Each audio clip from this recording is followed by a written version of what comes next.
ಇದೆಲ್ಲರೂ ಕಾಣಿಸುತ್ತೆ ಅನ್ಕೊಳ್ತೇನೆ. ಕಾಣಿಸುತ್ತೆ ಪ್ರಭುಜಿ. ಓಂ ಅಜ್ಞಾನತಿಮಿರಾಂಧಸ್ಯ ಜ್ಞಾನಾಂಜನಶಲಾಕಯ ಚಕ್ಷುರುನ್ಮೀಲಿತಂ ಯೇನ ತಸ್ಮೈ ಶ್ರೀ ಗುರವೇ ನಮಃ. ನಮಃ ಓಂ ವಿಷ್ಣುಪಾದಾಯ ಕೃಷ್ಣಪ್ರೇಷ್ಠಾಯ ಭೂತಲೆ ಶ್ರೀಮತೆ ಭಕ್ತಿವೇದಾಂತ ಸ್ವಾಮಿನಿತಿ ನಾಮಿನೆ. ನಮಸ್ತೆ ಸಾರಸ್ವತಿ ದೇವಿ ಗೌರವಾಣಿ ಪ್ರಚಾರಣೆ ನಿರ್ವಿಶೇಷ ಶೂನ್ಯವಾದಿ ಪಾಶ್ಚಾತ್ಯ ದೇಶಧಾರಣೆ.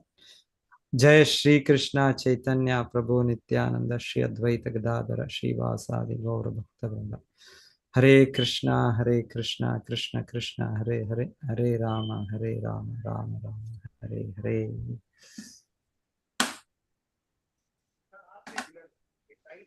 ಸೊ ಈ ಅಧ್ಯಾಯ ಎಲ್ಲ ವಿದುರ, ಮಹಾತ್ಮ ವಿದುರರ ಅವರ ಪ್ರಶ್ನೆಗಳು, ಇನ್ನು ಮುಂದುವರಿಸೋ ಪ್ರಶ್ನೆಗಳು. 28ವರೆಗೂ ಆಗಿದೆ. 29ರಿಂದ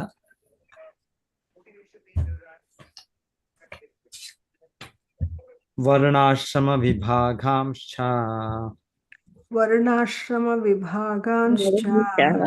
ರೂಪಶೀಲ ಸ್ವಭಾವತಃ ಋಷೀಣಾಂ ಜನ್ಮ ಕರ್ಮಾಣಿ ವೇದಸ್ಯ ಚ ವಿಕರ್ಷಣಂ.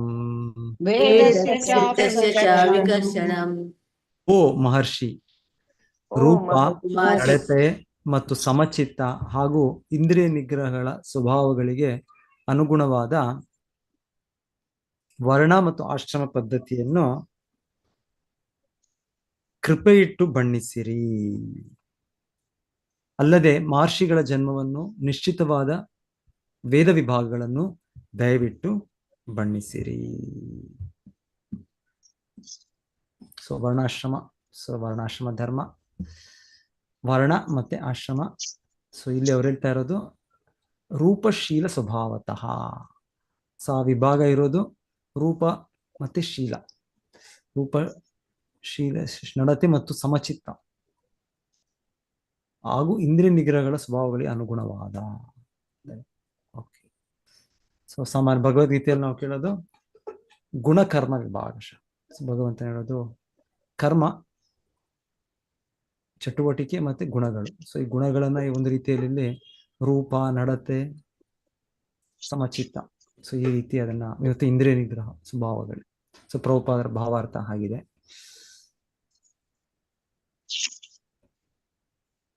ರೂಪ ಅಂದ್ರೆ ವೈಯಕ್ತಿಕ ಲಕ್ಷಣ, ಶೀಲ ಸ್ವಭಾವ ಅಂದ್ರೆ ವೈಯಕ್ತಿಕ ಗುಣಗಳು. ಗುಣ ಸ್ವಭಾವ ಅಂದ್ರೆ ಗುಣ. ಓಕೆ. ಆದರೆ ಶಿಲ ಪ್ರಭುಪಾದರು ಭಾವಾರ್ಥ ಹೇಳ್ತಾ ಇರೋದು ಜನ್ಮ ಇಲ್ಲ. ಈ ವರ್ಣ ಇರೋದು ಜನ್ಮದಿಂದ ಅಲ್ಲ ಅಂತ ಶಿಲ ಪ್ರಭುಪಾದರು ಕೂಡ ಮತ್ತೆ ಅದನ್ನ ನಮಗೆ ನೆನಪು ಮಾಡ್ತಾ ಇದ್ದಾರೆ. ಭಗವದ್ಗೀತೆಯಲ್ಲಿ ಹಾಗೆ ಇದೆ. ಭಗವದ್ಗೀತೆಯಲ್ಲಿ ಕೂಡ, ಇದರಲ್ಲೂ ಕೂಡ, ಭಾಗವತದಲ್ಲೂ ಕೂಡ ಅದೇ ತತ್ವ. ಸೊ ಬೇರೆ ಇಲ್ಲ, ಒಂದೇ ತತ್ವ. ಸೊ ಋಷೀಣಾಂ ಜನ್ಮ, ಋಷಿಗಳ ಜನ್ಮ. ಸೊ ಕರ್ಮಾಣಿ ವೇದಸ್ಯ ಚ ವಿಕರ್ಷಣಂ. ವೇದಸ್ಯ ಚ ವಿಕರ್ಷಣಂ. ಋಷೀಣಾಂ ಜನ್ಮ ಕರ್ಮಾಣಿ, ಋಷಿಗಳ ಜನ್ಮ ಮತ್ತು ಕರ್ಮಗಳು. ಋಷಿ ಲೋಕವೇ ಇದೆ ಇನ್ನೊಂದು. ಮಹರ್ಷಿಗಳು ತಪೋಲೋಕ, ಸಿದ್ಧಲೋಕ. ಸೊ ಅಲ್ಲೆಲ್ಲ ಹುಟ್ಟತಾನೆ ಅವರೊಂಥರ ಋಷಿ ಮುನಿಗಳು, ತಪಸ್ವಿಗಳು. ಮತ್ತೆ ನಿಶ್ಚಿತವಾದ ಈ ಭೌತಿಕ ಜಗತ್ತಿನಲ್ಲಿ ಕೂಡ ಬ್ರಾಹ್ಮಣ, ಸಾಮಾನ್ಯವಾಗಿ ಬ್ರಾಹ್ಮಣ. ಸೊ ಬ್ರಾಹ್ಮಣ, ಕ್ಷತ್ರಿಯ, ವೈಶ್ಯ, ಶೂದ್ರ. ಆದರೆ ಅದು ಜನ್ಮದಿಂದ ಅಲ್ಲ, ಅದು ಶೀಲ ಮತ್ತೆ ಸ್ವಭಾವ, ರೂಪಶೀಲ ಸ್ವಭಾವತಃ. ಸೊ ಇದು ಗುಣಕರ್ಮ ವಿಭಾಗಶಃ. ಸೊ ಇಲ್ಲಿ ವಿಭಾಗ. ಸೊ ಇಲ್ಲಿ ಪ್ರಭುಪಾದರು ಈ ಶ್ಲೋಕದಲ್ಲಿ ಜನ್ಮವನ್ನು ಉಲ್ಲೇಖಿಸಲಾಗಿಲ್ಲ, ಏಕೆಂದರೆ ಜನ್ಮ ಮುಖ್ಯವಾದದ್ದಲ್ಲ. ಇತಿಹಾಸದಲ್ಲಿ ವಿದುರನು ಶೂದ್ರಾಣಿಯಾದ ತಾಯಿಯಿಂದ ಹುಟ್ಟಿದವನೆಂದೇ ಪ್ರಸಿದ್ಧನಾಗಿದ್ದಾನೆ. ಆದರೂ ಅವನು ಯೋಗ್ಯತೆಯಿಂದ ಬ್ರಾಹ್ಮಣನಿಗೂ ಮಿಗಿಲಾಗಿದ್ದಾನೆ, ಏಕೆಂದರೆ ಅವನು ಇಲ್ಲಿ ಮಹರ್ಷಿ ಮೈತ್ರೇಯ ಮುನಿಗಳ ಶಿಷ್ಯನಾಗಿ ಕಾಣಿಸಿಕೊಂಡಿದ್ದಾನೆ. ಸೊ ದ್ವಿಜತ್ವಂ ಜಾಯತೆ ನೃಣ ಯಥಾಕಾಂಸ್ಯಂ. ಸೊ ಮರ್ಕ್ಯುರಿ ಪಾದರಸ ಅದನ್ನು ಚಿನ್ನವಾಗಿ ಬದಲಿಸಬಹುದು ಒಂದು ರೀತಿಯ ಏನದು ರಾಸಾಯನಿಕ ವಿಧಾನದಿಂದ, ರಸವಿಧಾನೇನ. ಸೊ ಹೇಳ್ತಾರೆ, ಇದು ನಮಗಿಲ್ಲ ಇವತ್ತು ಆ ರೀತಿಯ ಒಂದು ಶೋಧನೆ ಇಲ್ಲ, ಇನ್ನ ವಿಜ್ಞಾನ ಅಷ್ಟು ಮುಂದೆ ಬಂದಿಲ್ಲ. ಏನಿದ್ರು ಕೂಡ ಆ ಚಿನ್ನ ಬಂಗಾರವನ್ನು ನಾವು ಎಲ್ಲೋ ಅಲ್ಲಿ ಮೈನಿಂಗ್ ಮಾಡಿ ಅಲ್ಲಿಂದ ಪಡಿಬೇಕಷ್ಟೇ. ಮೈನಿಂಗ್ ಮಾಡೋ, ಇಲ್ಲ ಅಂದ್ರೆ ಒಂದೊಂದು ಬೆಟ್ಟಗಳಿಂದನೇ ಅದು ಬರುತ್ತಂತೆ. ಅದು ಬೆಟ್ಟದಿಂದ ಹೊರಗೆ ಬಿದ್ದು ಆ ನೀರಿನಲ್ಲೆಲ್ಲೋ ಯಾವ್ದೋ ನೋಡ್ತಾ ಯಾವ್ದೋ ಆರ್ಟಿಕಲ್ ಎಲ್ಲೋ. ಸೊ ಅಲ್ಲಿ ಇದ್ರಲ್ಲೂ ಕೂಡ ದಡದಲ್ಲೂ ಕೂಡ ನೀರಿನಲ್ಲಿ ಎಷ್ಟೋ ಈ ರೀತಿ ಎಲ್ಲ ಇದೆ. ಸೊ ಜನರು ಹುಡುಕ್ತಾರಂತೆ ಅಲ್ಲಿ ನೀರಿನ ಇದರೊಳಗೆ ಚಿನ್ನದ ಇದಿದೆಯಾ ಅಂತ ಕಣಗಳು. ಸೊ ಆ ರೀತಿ ಎಲ್ಲ ಏನೋ ಬೇರೆ ಬೇರೆ ರೀತಿಯಲ್ಲಿ ಜನರು ಇದನ್ನು, ಆದ್ರೆ ಆಗಿರೋದು ಸೃಷ್ಟಿಯಲ್ಲಿ, ಪ್ರಕೃತಿಯಲ್ಲಿ ಅದರಿಂದ ನೇರವಾಗಿ ನಾವು ತಗೊಳ್ತಾ ಇದ್ದೀವಿ. ಬಂಗಾರವನ್ನು ನಾವು ತಯಾರು ಮಾಡುವ ಒಂದು ವಿಧಾನ ನಮಗೆ ಗೊತ್ತಿಲ್ಲ, ಆದರೆ ಇದು ಕೂಡ ಸಾಧ್ಯ ಇದೆ ಅಂತ ಹೇಳ್ತಾರೆ. ಇದು ಕೂಡ ವೈದಿಕ ಇದರಲ್ಲಿ ಅದು ಮೆಥಡ್ ಇದೆ. ಹೇಗೆ ಪಾದರಸವನ್ನು, ಅದು ಪ್ರಭುಪಾದರು ಹೇಳ್ತಾರೆ, ಪಾದರಸ ಮತ್ತೆ ಗೋಲ್ಡ್ ಅಷ್ಟು ವ್ಯತ್ಯಾಸ ಇಲ್ಲ. ಇದು ಕೆಮಿಕಲ್ ಏನು ಮಾಲಿಕ್ಯೂಲ್ಸ್ ಅದರ ಸ್ಟ್ರಕ್ಚರ್ ನೋಡಿ ಅಷ್ಟಿಲ್ಲ, ಅದು ವ್ಯತ್ಯಾಸ ಇಲ್ಲ, ಹಾಗೆ ಬದಲು ಮಾಡ್ಬೋದು ಅಂತ ಹೇಳ್ತಾರೆ. ಸೊ ಎನಿವೆ, ಸೊ ಆ ವಿಧಾನ ನಮ್ಗೆ ಗೊತ್ತಿಲ್ಲ ನಮ್ಗೆ. ಸೊ ಈ ಉದಾಹರಣೆ ಹೇಳ್ತಾ ಶಾಸ್ತ್ರದಲ್ಲಿ ಹೇಳೋದು, ಯಾವ ರೀತಿ ಪಾದರಸವನ್ನು ಅದನ್ನು ಬಂಗಾರವಾಗಿ ಬದಲು ಮಾಡ್ತಾರೆ. ಸೊ ಆ ರೀತಿಯೇ ಹೇಳ್ತಾರೆ, ಪಾದರಸನೇ ಅನ್ಸುತ್ತೆ, ಓಕೆ. ಸೊ ಅದೇ ರೀತಿಯೇ ಹೇಳ್ತಾರೆ, ಒಬ್ಬ ಮನುಷ್ಯನು ಕೂಡ ಅವನ ಸ್ವಭಾವ ಕೂಡ ಹೇಗೋ ಇರ್ಬೋದು, ಒಂದು ಸನ್ನಿವೇಶಗಳಿಂದನೋ ಇಲ್ಲಾಂದ್ರೆ ಒಂದು ಬೇರೆ ಬೇರೆ ಇದರಿಂದ ಪ್ರಭಾವದಿಂದ ಇದ್ರೂ ಒಬ್ಬ ಶುದ್ಧ ವ್ಯಕ್ತಿ, ಒಬ್ಬ ಆಚಾರ್ಯರನ್ನು ಯಾರಾದ್ರೂ ಅವರನ್ನು ಸ್ವೀಕರಿಸಿದ್ರೆ ಅವರು ಜಾಯತೆ ದ್ವಿಜತ್ವಂ ನೃಣ. ಸೊ ಅವನು ಎರಡನೇ ಜನ್ಮ ಪಡೆದು ಅವನು ಎಲ್ಲ ರೀತಿಯ ಬ್ರಾಹ್ಮಣನಾಗಿ ಆಗ್ಬೋದು ಅಂತ ಇದೆ. ಸೊ ಇಲ್ಲಿ ಹಾಗೆಯೇ ಇಲ್ಲಿ ವಿದುರ ಆಕ್ಚುಲಿ ವಿದುರ ಮಹಾನ್ ಪುರುಷರವರು, ಮಹಾಭಾಗವತರು. ಆದ್ರೂ ಕೂಡ ಒಂದು ಆ ಉದಾಹರಣೆಗೆ ಇದಾಗಿ ಶಿಲ ಪ್ರಭುಪಾದರಲ್ಲಿ ಅವ್ರು ಮೈತ್ರೇಯ ಋಷಿಗಳನ್ನು ಸ್ವೀಕರಿಸಿದರು ಗುರುವಾಗಿ. ಸೊ ಹಾಗಾಗಿ ಡೆಫಿನೆಟ್ಲಿ ಅವರು ಇವರ ಶಿಷ್ಯರಾಗಿ ಸ್ವೀಕರಿಸಿದ್ದಾರೆ. ಹಾಗೆ ಆ ರೀತಿ ನೋಡಿದ್ರು ಕೂಡ ನೀವು ಇವರು ದ್ವಿಜರಾಗಕ್ಕೆ ಇವರು ಎಲ್ಲ ಅರ್ಹತೆ ಪಡೆದಿದ್ದಾರೆ. ದ್ವಿಜನೇ ಅಲ್ಲ, ಅದಕ್ಕೂ ಹೆಚ್ಚು ಅವರು ಶುದ್ಧ ಭಕ್ತರಾಗ್ಬಿಟ್ರೆ ಅವರು ದ್ವಿಜ ಬ್ರಾಹ್ಮಣನಿಗಿಂತ ಬಹಳ ಹೆಚ್ಚು. ವೈಷ್ಣವ ಅಂದ್ರೆ ಬಹಳ ಮೇಲೆ. ನೀವು ಅದ್ವೈತಾಚಾರ್ಯರ ಇದು ಕೂಡ ಕೇಳಿರ್ತೀರಾ. ಅದ್ವೈತಾಚಾರ್ಯರು ಹರಿದಾಸ್ ಠಾಕೂರರಿಗೆ ಅವರು ಆ ಶ್ರಾದ್ದ ಪಾತ್ರ ಏನು ಕೊಡ್ತಾ ಇದ್ರು, ಶ್ರಾದ್ದ ಚಟುವಟಿಕೆ ಆದ್ಮೇಲೆ ಒಬ್ಬ ಬ್ರಾಹ್ಮಣರನ್ನು ಕರೆದು ಮೊದಲಿಗೆ ಅವರಿಗೆ ಆ ಪ್ರಸಾದ, ವಿಷ್ಣು ಪ್ರಸಾದವನ್ನು ಕೊಡುವಂತ ಕ್ರಮ. ಆದ್ರೆ ಅದ್ವೈತಾಚಾರ್ಯ ಏನ್ ಮಾಡ್ತಾ ಇದ್ರು, ಅದನ್ನು ತೆಗೆದುಕೊಂಡು ಬಂದು ಹರಿದಾಸ್ ಠಾಕೂರ್ ಹುಟ್ಟಿದ್ದು ಮುಸ್ಲಿಂ ಜನಾಂಗ, ಮಹಮ್ಮದೀಯ ವಂಶ. ಆದರೆ ಅವ್ರು ಶುದ್ಧ ಭಕ್ತರಾದ್ರಿಂದ ಅವ್ರು ಹೇಳ್ತಾರವರು, ನಿನ್ನನ್ನ ತಿನ್ನಿಸೋದು 10 ಲಕ್ಷ ಇವರು ಬ್ರಾಹ್ಮಣರಿಗೆ ತಿನ್ಸೋದಕ್ಕಿಂತ ಉತ್ತಮ ಅಂತ ಹೇಳ್ತಾರೆ. ಯಾಕಂದ್ರೆ ಶುದ್ಧ ವೈಷ್ಣವ, ಶುದ್ಧ ಭಕ್ತ ಅಂದ್ರೆ ಅವರ ಸ್ಥಾನ ಬಹಳ ಮೇಲೆ. ಸೊ ಹಾಗೆ ವಿದುರ ಕೂಡ ಬಹಳ ಮೇಲೆ, ವಿದುರ ಸ್ಥಾನ.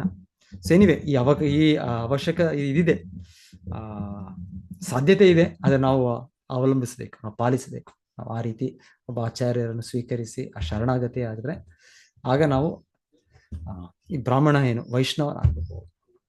ಸೊ ಬ್ರಾಹ್ಮಣ ಕೂಡ ಒಂದು ರೀತಿ ಭೌತಿಕ ಜಗತ್ತಿನಲ್ಲೇ ಸತ್ವಗುಣವಿರುವ ವ್ಯಕ್ತಿ.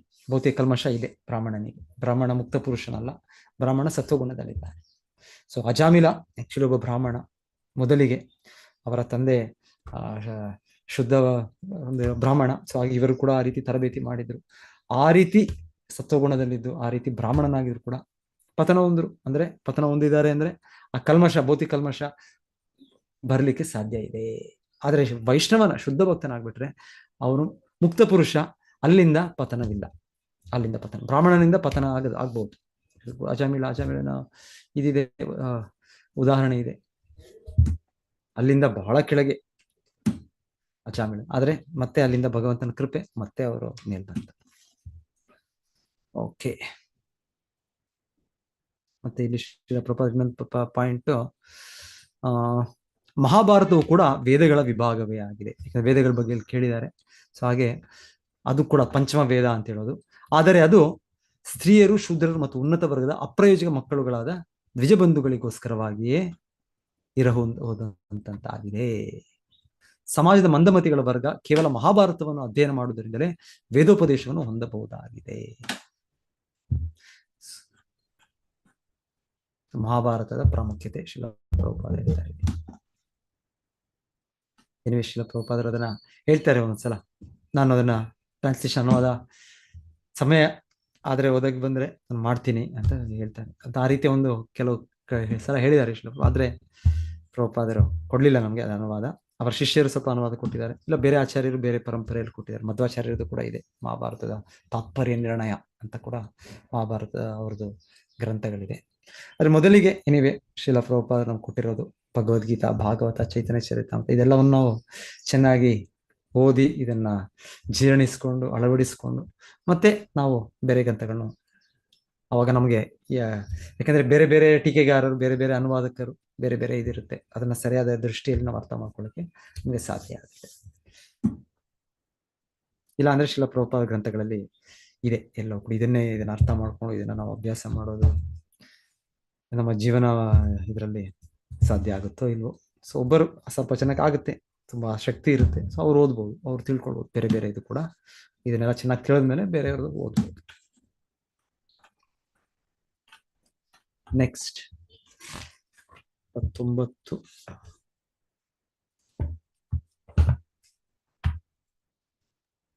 30 ಯಜ್ಞಸ್ಯ ಚ ವಿತಾನಾನಿ ಯೋಗಸ್ಯ ಚ ಪತಾ ಪ್ರಭೋ ನೈಷ್ಕರ್ಮ್ಯಸ್ಯ ಚ ಶಾಂಕ್ಯಸ್ಯ ತಂತ್ರಂ ವಾ ಭಗವತ್ ಸ್ಮೃತಂ. ಸೊ ವಿವಿಧ ಯಜ್ಞಗಳ ವಿಸ್ತೃತಿಗಳನ್ನು, ಯೋಗಶಕ್ತಿಗಳ ಮಾರ್ಗಗಳನ್ನು, ಜ್ಞಾನದ ವಿಶ್ಲೇಷಣಾತ್ಮಕ ಅಧ್ಯಯನವನ್ನು ಮತ್ತು ಭಕ್ತಿ ಸೇವೆಯನ್ನು ಅವುಗಳ ಎಲ್ಲ ಕ್ರಮವಾದ ನಿಯಂತ್ರಣಗಳೊಂದಿಗೆ ದಯವಿಟ್ಟು ವರ್ಣಿಸಿರಿ. ಸೊ ತಂತ್ರಂ ಅಂದ್ರೆ ಇಲ್ಲಿ ಭಕ್ತಿ ಸೇವೆಯ ಮಾರ್ಗ. ಸೊ ತಂತ್ರ ಅಂದ್ರೆ ಪ್ರಭುಪಾದರು ಹೇಳ್ತಾ ಇದ್ದಾರೆ, ಇದು ಮಾಟ ಮಂತ್ರ, ತಂತ್ರ, ಬ್ಲ್ಯಾಕ್ ಆರ್ಟ್ಸ್ ಅದಲ್ಲ ಇದು ಅಂತ ಹೇಳ್ತಾರೆ. ಸೊ ಇದು ಇಲ್ಲಿ ತಂತ್ರ ಅಂದ್ರೆ ಇಲ್ಲಿ ಅರ್ಥ ಇಲ್ಲಿ ತಂತ್ರಂ ವಾ ಭಗವತ್ ಸ್ಮೃತಂ, ಭಗವಂತನ ದೇವೋತ್ತಮ ಪರಮೇಶ್ವರನ ಸಂಬಂಧದಲ್ಲಿ ತಂತ್ರಂ ವಾ ಭಗವತ್ ಸ್ಮೃತಂ, ನಿಯಂತ್ರಕ ತತ್ವಗಳು ಅದನ್ನ ವಿವರಿಸಿ ಅಂತ ಕೇಳ್ತಾ ಇದ್ದಾರೆ. ಕೆಲವೊಮ್ಮೆ ತಂತ್ರಂ ಎಂದರೆ ಇಂದ್ರಿಯ ದೃಷ್ಟಿಯಲ್ಲಿ ತೊಡಗಿದ ಲೌಕಿಕ ವ್ಯಕ್ತಿಗಳ ಕುತ್ಸಿತ ಆಧ್ಯಾತ್ಮ ವಿದ್ಯೆ, ಬ್ಲ್ಯಾಕ್ ಮ್ಯಾಜಿಕ್, ಬ್ಲ್ಯಾಕ್ ಆರ್ಟ್ ಎಂದು ಅಪಾರ್ಥ ಮಾಡಲಾಗಿದೆ. ಆದರೆ ಇಲ್ಲಿ ತಂತ್ರಂ ಎಂದರೆ ಶ್ರೀಲ ನಾರದ ಮುನಿಗಳಿಂದ ಸಂಗ್ರಹಿತವಾದ ಭಕ್ತಿ ಸೇವೆಯ ವಿಜ್ಞಾನ ಎಂದು ಅರ್ಥ. ನಾರದ ಭಕ್ತಿ ಸೂತ್ರ, ನಾರದ ಪಂಚರಾತ್ರ, ಸೊ ನಾರದ ಮುನಿಗಳದ್ದು ಬಹಳ ಇದೆ ಕೊಡುಗೆ. ಅವರು ಭಕ್ತಿಯ ಅವತಾರ, ಭಕ್ತಿ ಶಕ್ತಿಯ ಅವತಾರ ಅಂತ ಕೂಡ ಹೇಳೋದಿದೆ ಅವ್ರ ಬಗ್ಗೆ. ಅವ್ರು ಯಾರು ಕೂಡ ಭಕ್ತಿಯನ್ನು ಅನುಗ್ರಹಿಸಬಹುದು, ಶಕ್ತಿಯಾವೇಶ ಅವತಾರ. ಸೊ ಅದು ತಂತ್ರಂ ಅಂದೆ ಅಂತ ಶ್ರೀಲ ಪ್ರಭುಪಾದಲ್ಲಿ ಹೇಳ್ತಾ ಇದ್ದಾರೆ. ಭಕ್ತಿ ಸೇವೆಯ ಮಾರ್ಗದ ಅಂತಹ ನಿಯಂತ್ರಿಕ ವಿವರಣೆಗಳ ಲಾಭ ಪಡೆದವನು ಭಗವಂತನ ಭಕ್ತಿ ಸೇವೆಯಲ್ಲಿ ಉನ್ನತಿಪರ ಮುನ್ನಡೆಯನ್ನು ಪಡೆಯುವನು.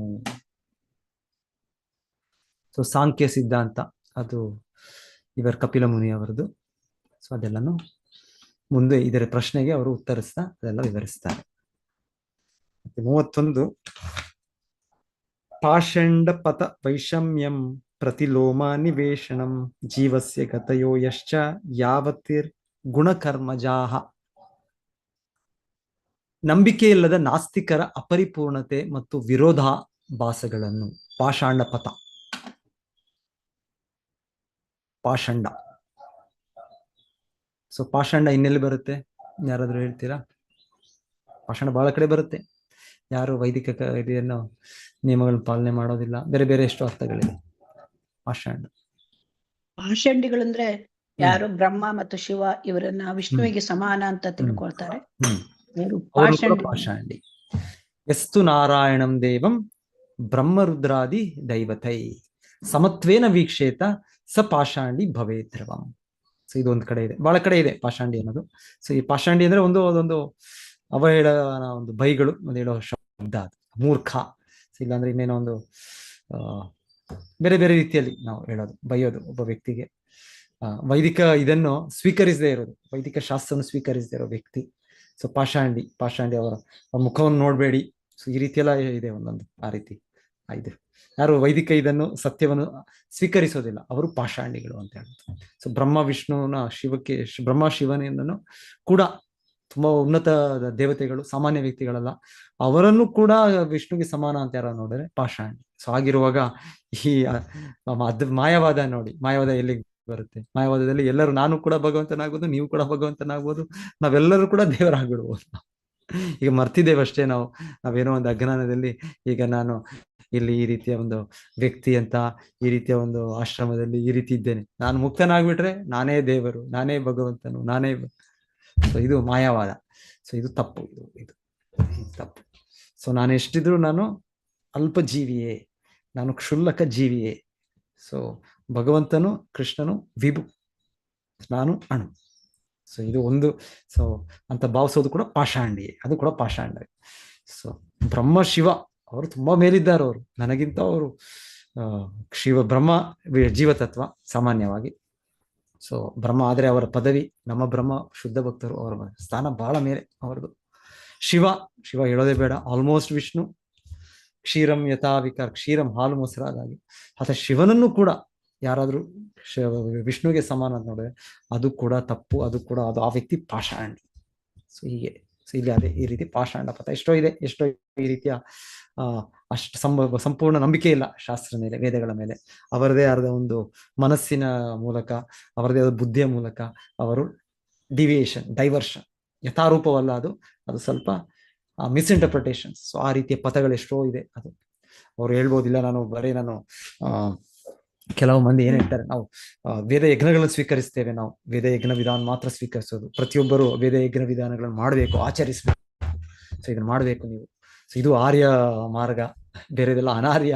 ಸೊ ಆರ್ಯ ಅಂತ ಕೂಡ ಅವರು ಆ ಪದವನ್ನು ಕೂಡ ಅವರ ಸಂಸ್ಥೆಗೆ ಹೆಸರು ಕೊಟ್ಕೊಂಡ್ಬಿಟ್ಟಿರ್ಬೋದು. ಸೊ ಈ ರೀತಿ ಎಲ್ಲ ಇದೆ. ಆದರೆ ಅವರ ಆಚರಣೆಯಿಂದ, ಅವರ ತತ್ವದಿಂದ, ಅವರ ಜ್ಞಾನದಿಂದ ನಮಗೆ ವಿಶ್ಲೇಷಣೆ ಆಗುತ್ತೆ. ಅದೆಲ್ಲವೂ ಪಾಷಾಂಡ ಪಥ ಅಂತ ತಿಳಿದಿದೆ. ಸೊ ಈ ರೀತಿ ಎಷ್ಟೋ ಪಾಷಾಂಡ ಪಥಗಳು ಈಗ ಕಲಿಯುಗ ಅಂದ್ರೆ ಎಲ್ಲ ತುಂಬಿದೆ ಪಾಷಾಂಡ ಪಥಗಳು.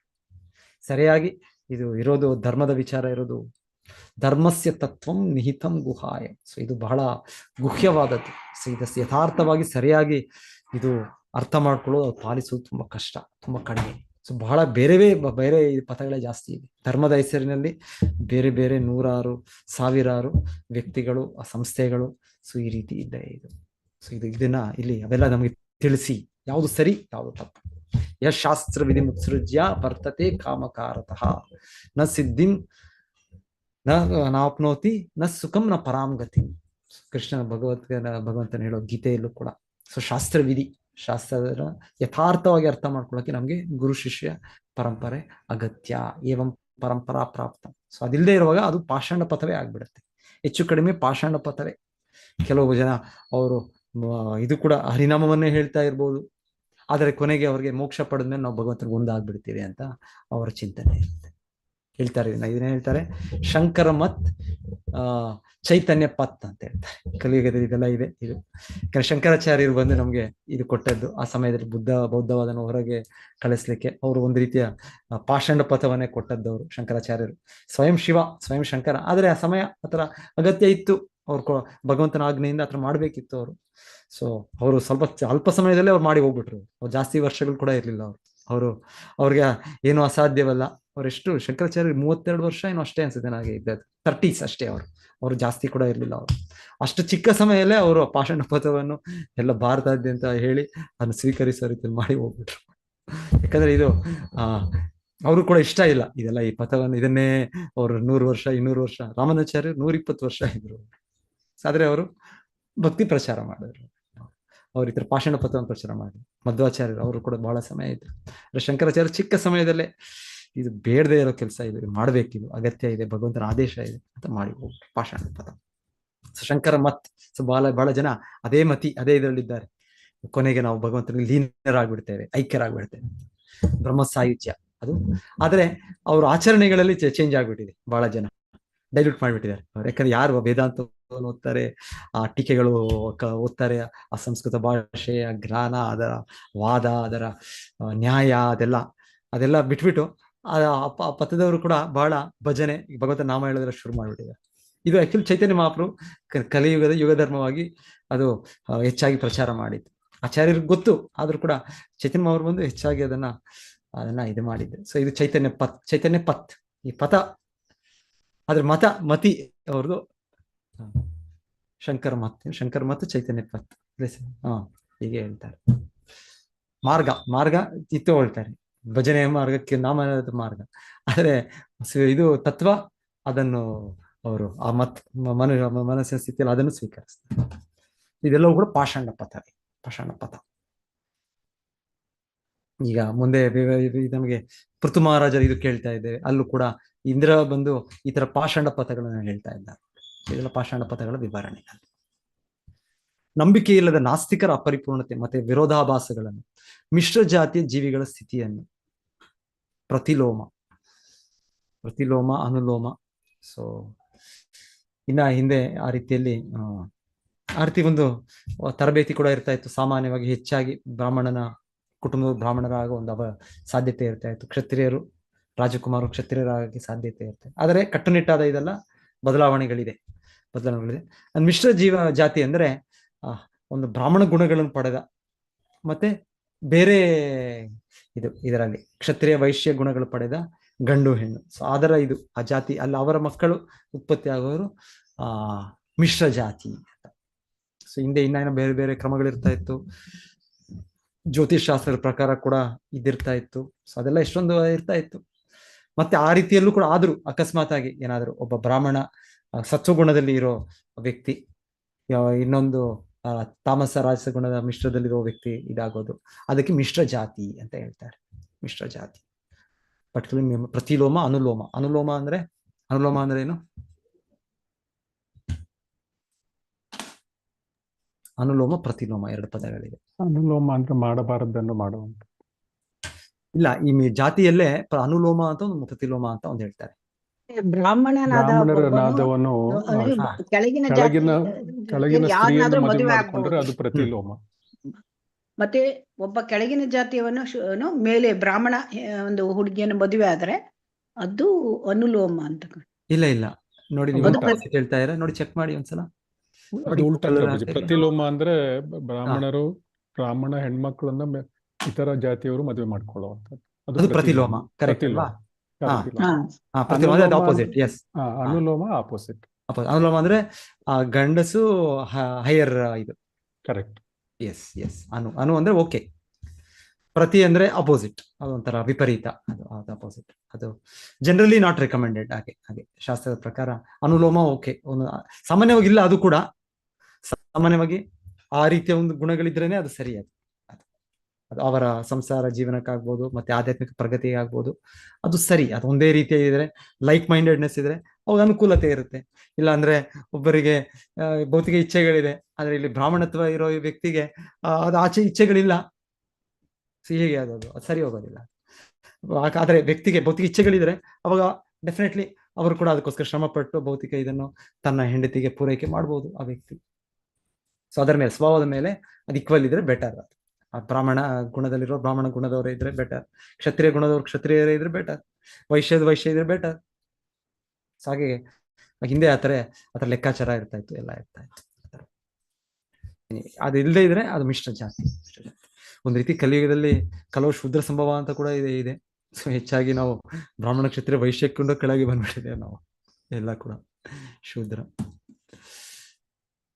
ಆದ್ರೂ ಎನಿವೆ, ಕೃಷ್ಣ ಪ್ರಜ್ಞೆ ಇದರ ಉದ್ದೇಶ, ಅದನ್ನ ಉದ್ದೇಶ ನಮ್ಮನ್ನು ಕ್ರಮೇಣವಾಗಿ ಮೇಲೆ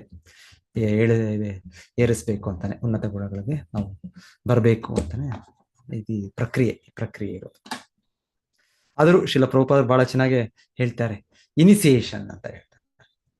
ಇದಕ್ಕೆ ದೀಕ್ಷೆ ಕೂಡ ಶಿಲ ಪ್ರಭುಪಾದ ದೀಕ್ಷೆ ಅಂದ ತಕ್ಷಣ ಆಟೋಮೆಟಿಕ್ ನಾನು ಚೇಂಜ್ ಆಗ್ಬಿಟ್ಟೆ, ನಾನು ಹೊಸ ವ್ಯಕ್ತಿ, ನಾನು ಕಂಪ್ಲೀಟ್ ನಾನು ವೈಷ್ಣವನಾಗಿ ಶುದ್ಧ ಭಕ್ತನಾಗ್ಬಿಟ್ಟೆ ಅಂತ ಇಲ್ಲ. ಸೊ ದೀಕ್ಷೆ ಇಂಗ್ಲಿಷ್ ನಲ್ಲಿ ಪ್ರಭುಪಾದ ಹರಿನಾಮ ಇನಿಸಿಯೇಷನ್, ಬ್ರಾಹ್ಮಣ ಇನಿಸಿಯೇಷನ್ ಅಂದ್ರೆ ಶುರುವಾದ ಮಾಡಿ ನಮಗೆ ಒಂದು ಅವಕಾಶ ಕೊಟ್ಟಿದ್ದಾರೆ.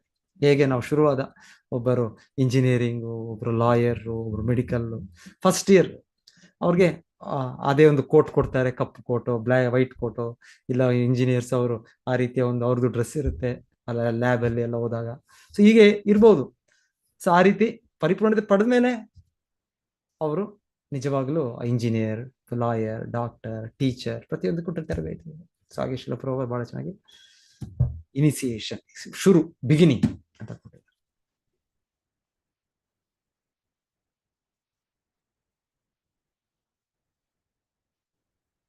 ಬೇರೆ ಬೇರೆಯಾದ ಐಹಿಕ ತ್ರಿಗುಣ ಜೀವಿಗಳ ಸಂಯೋಗವನ್ನು ಮಿಶ್ರ ಜಾತಿ ಎಂದು ಕರೆಯಲಾಗಿದೆ.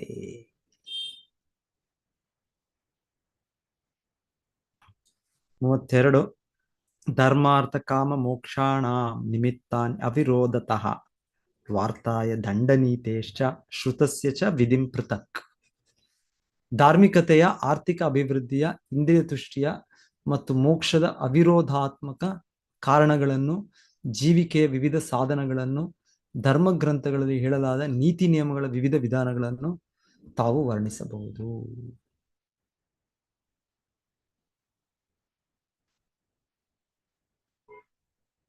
ಮೂವತ್ಮೂರು, ಪಿತೃಗಳಿಗೆ ಶ್ರಾದ್ದವನ್ನು ಮಾಡುವ ವಿಧಿಯನ್ನು, ಪಿತೃಲೋಕದ ಸೃಷ್ಟಿಯನ್ನು, ಗ್ರಹ ನಕ್ಷತ್ರ ಮತ್ತು ಜ್ಯೋತಿ ಕಾಯಗಳಲ್ಲಿ ಕಾಲ ನಿರ್ಣಯವನ್ನು ಹಾಗೂ ಅವುಗಳ ಕ್ರಮವಾದ ಸ್ಥಿತಿಗಳನ್ನು ದಯವಿಟ್ಟು ವಿವರಿಸಿರಿ.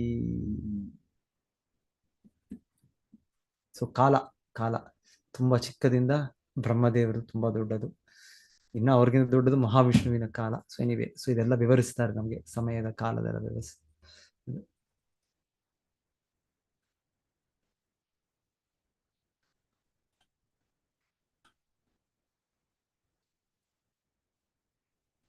ದಾನದ, ತಪಸ್ಸಿನ ಮತ್ತು ಜಲಾಶಯಗಳನ್ನು ತೋಡುವುದರ ಕಾಮ್ಯ ಫಲಗಳನ್ನು ದಯವಿಟ್ಟು ವರ್ಣಿಸಿರಿ. ಮನೆಯಿಂದ ದೂರದಲ್ಲಿರುವ ವ್ಯಕ್ತಿಗಳ ಸ್ಥಿತಿಯನ್ನು ಮತ್ತು ಅಪಾಯ ಸ್ಥಿತಿಯಲ್ಲಿರುವ ಮನುಷ್ಯನ ಕರ್ತವ್ಯವನ್ನು ದಯವಿಟ್ಟು ವರ್ಣಿಸಿರಿ.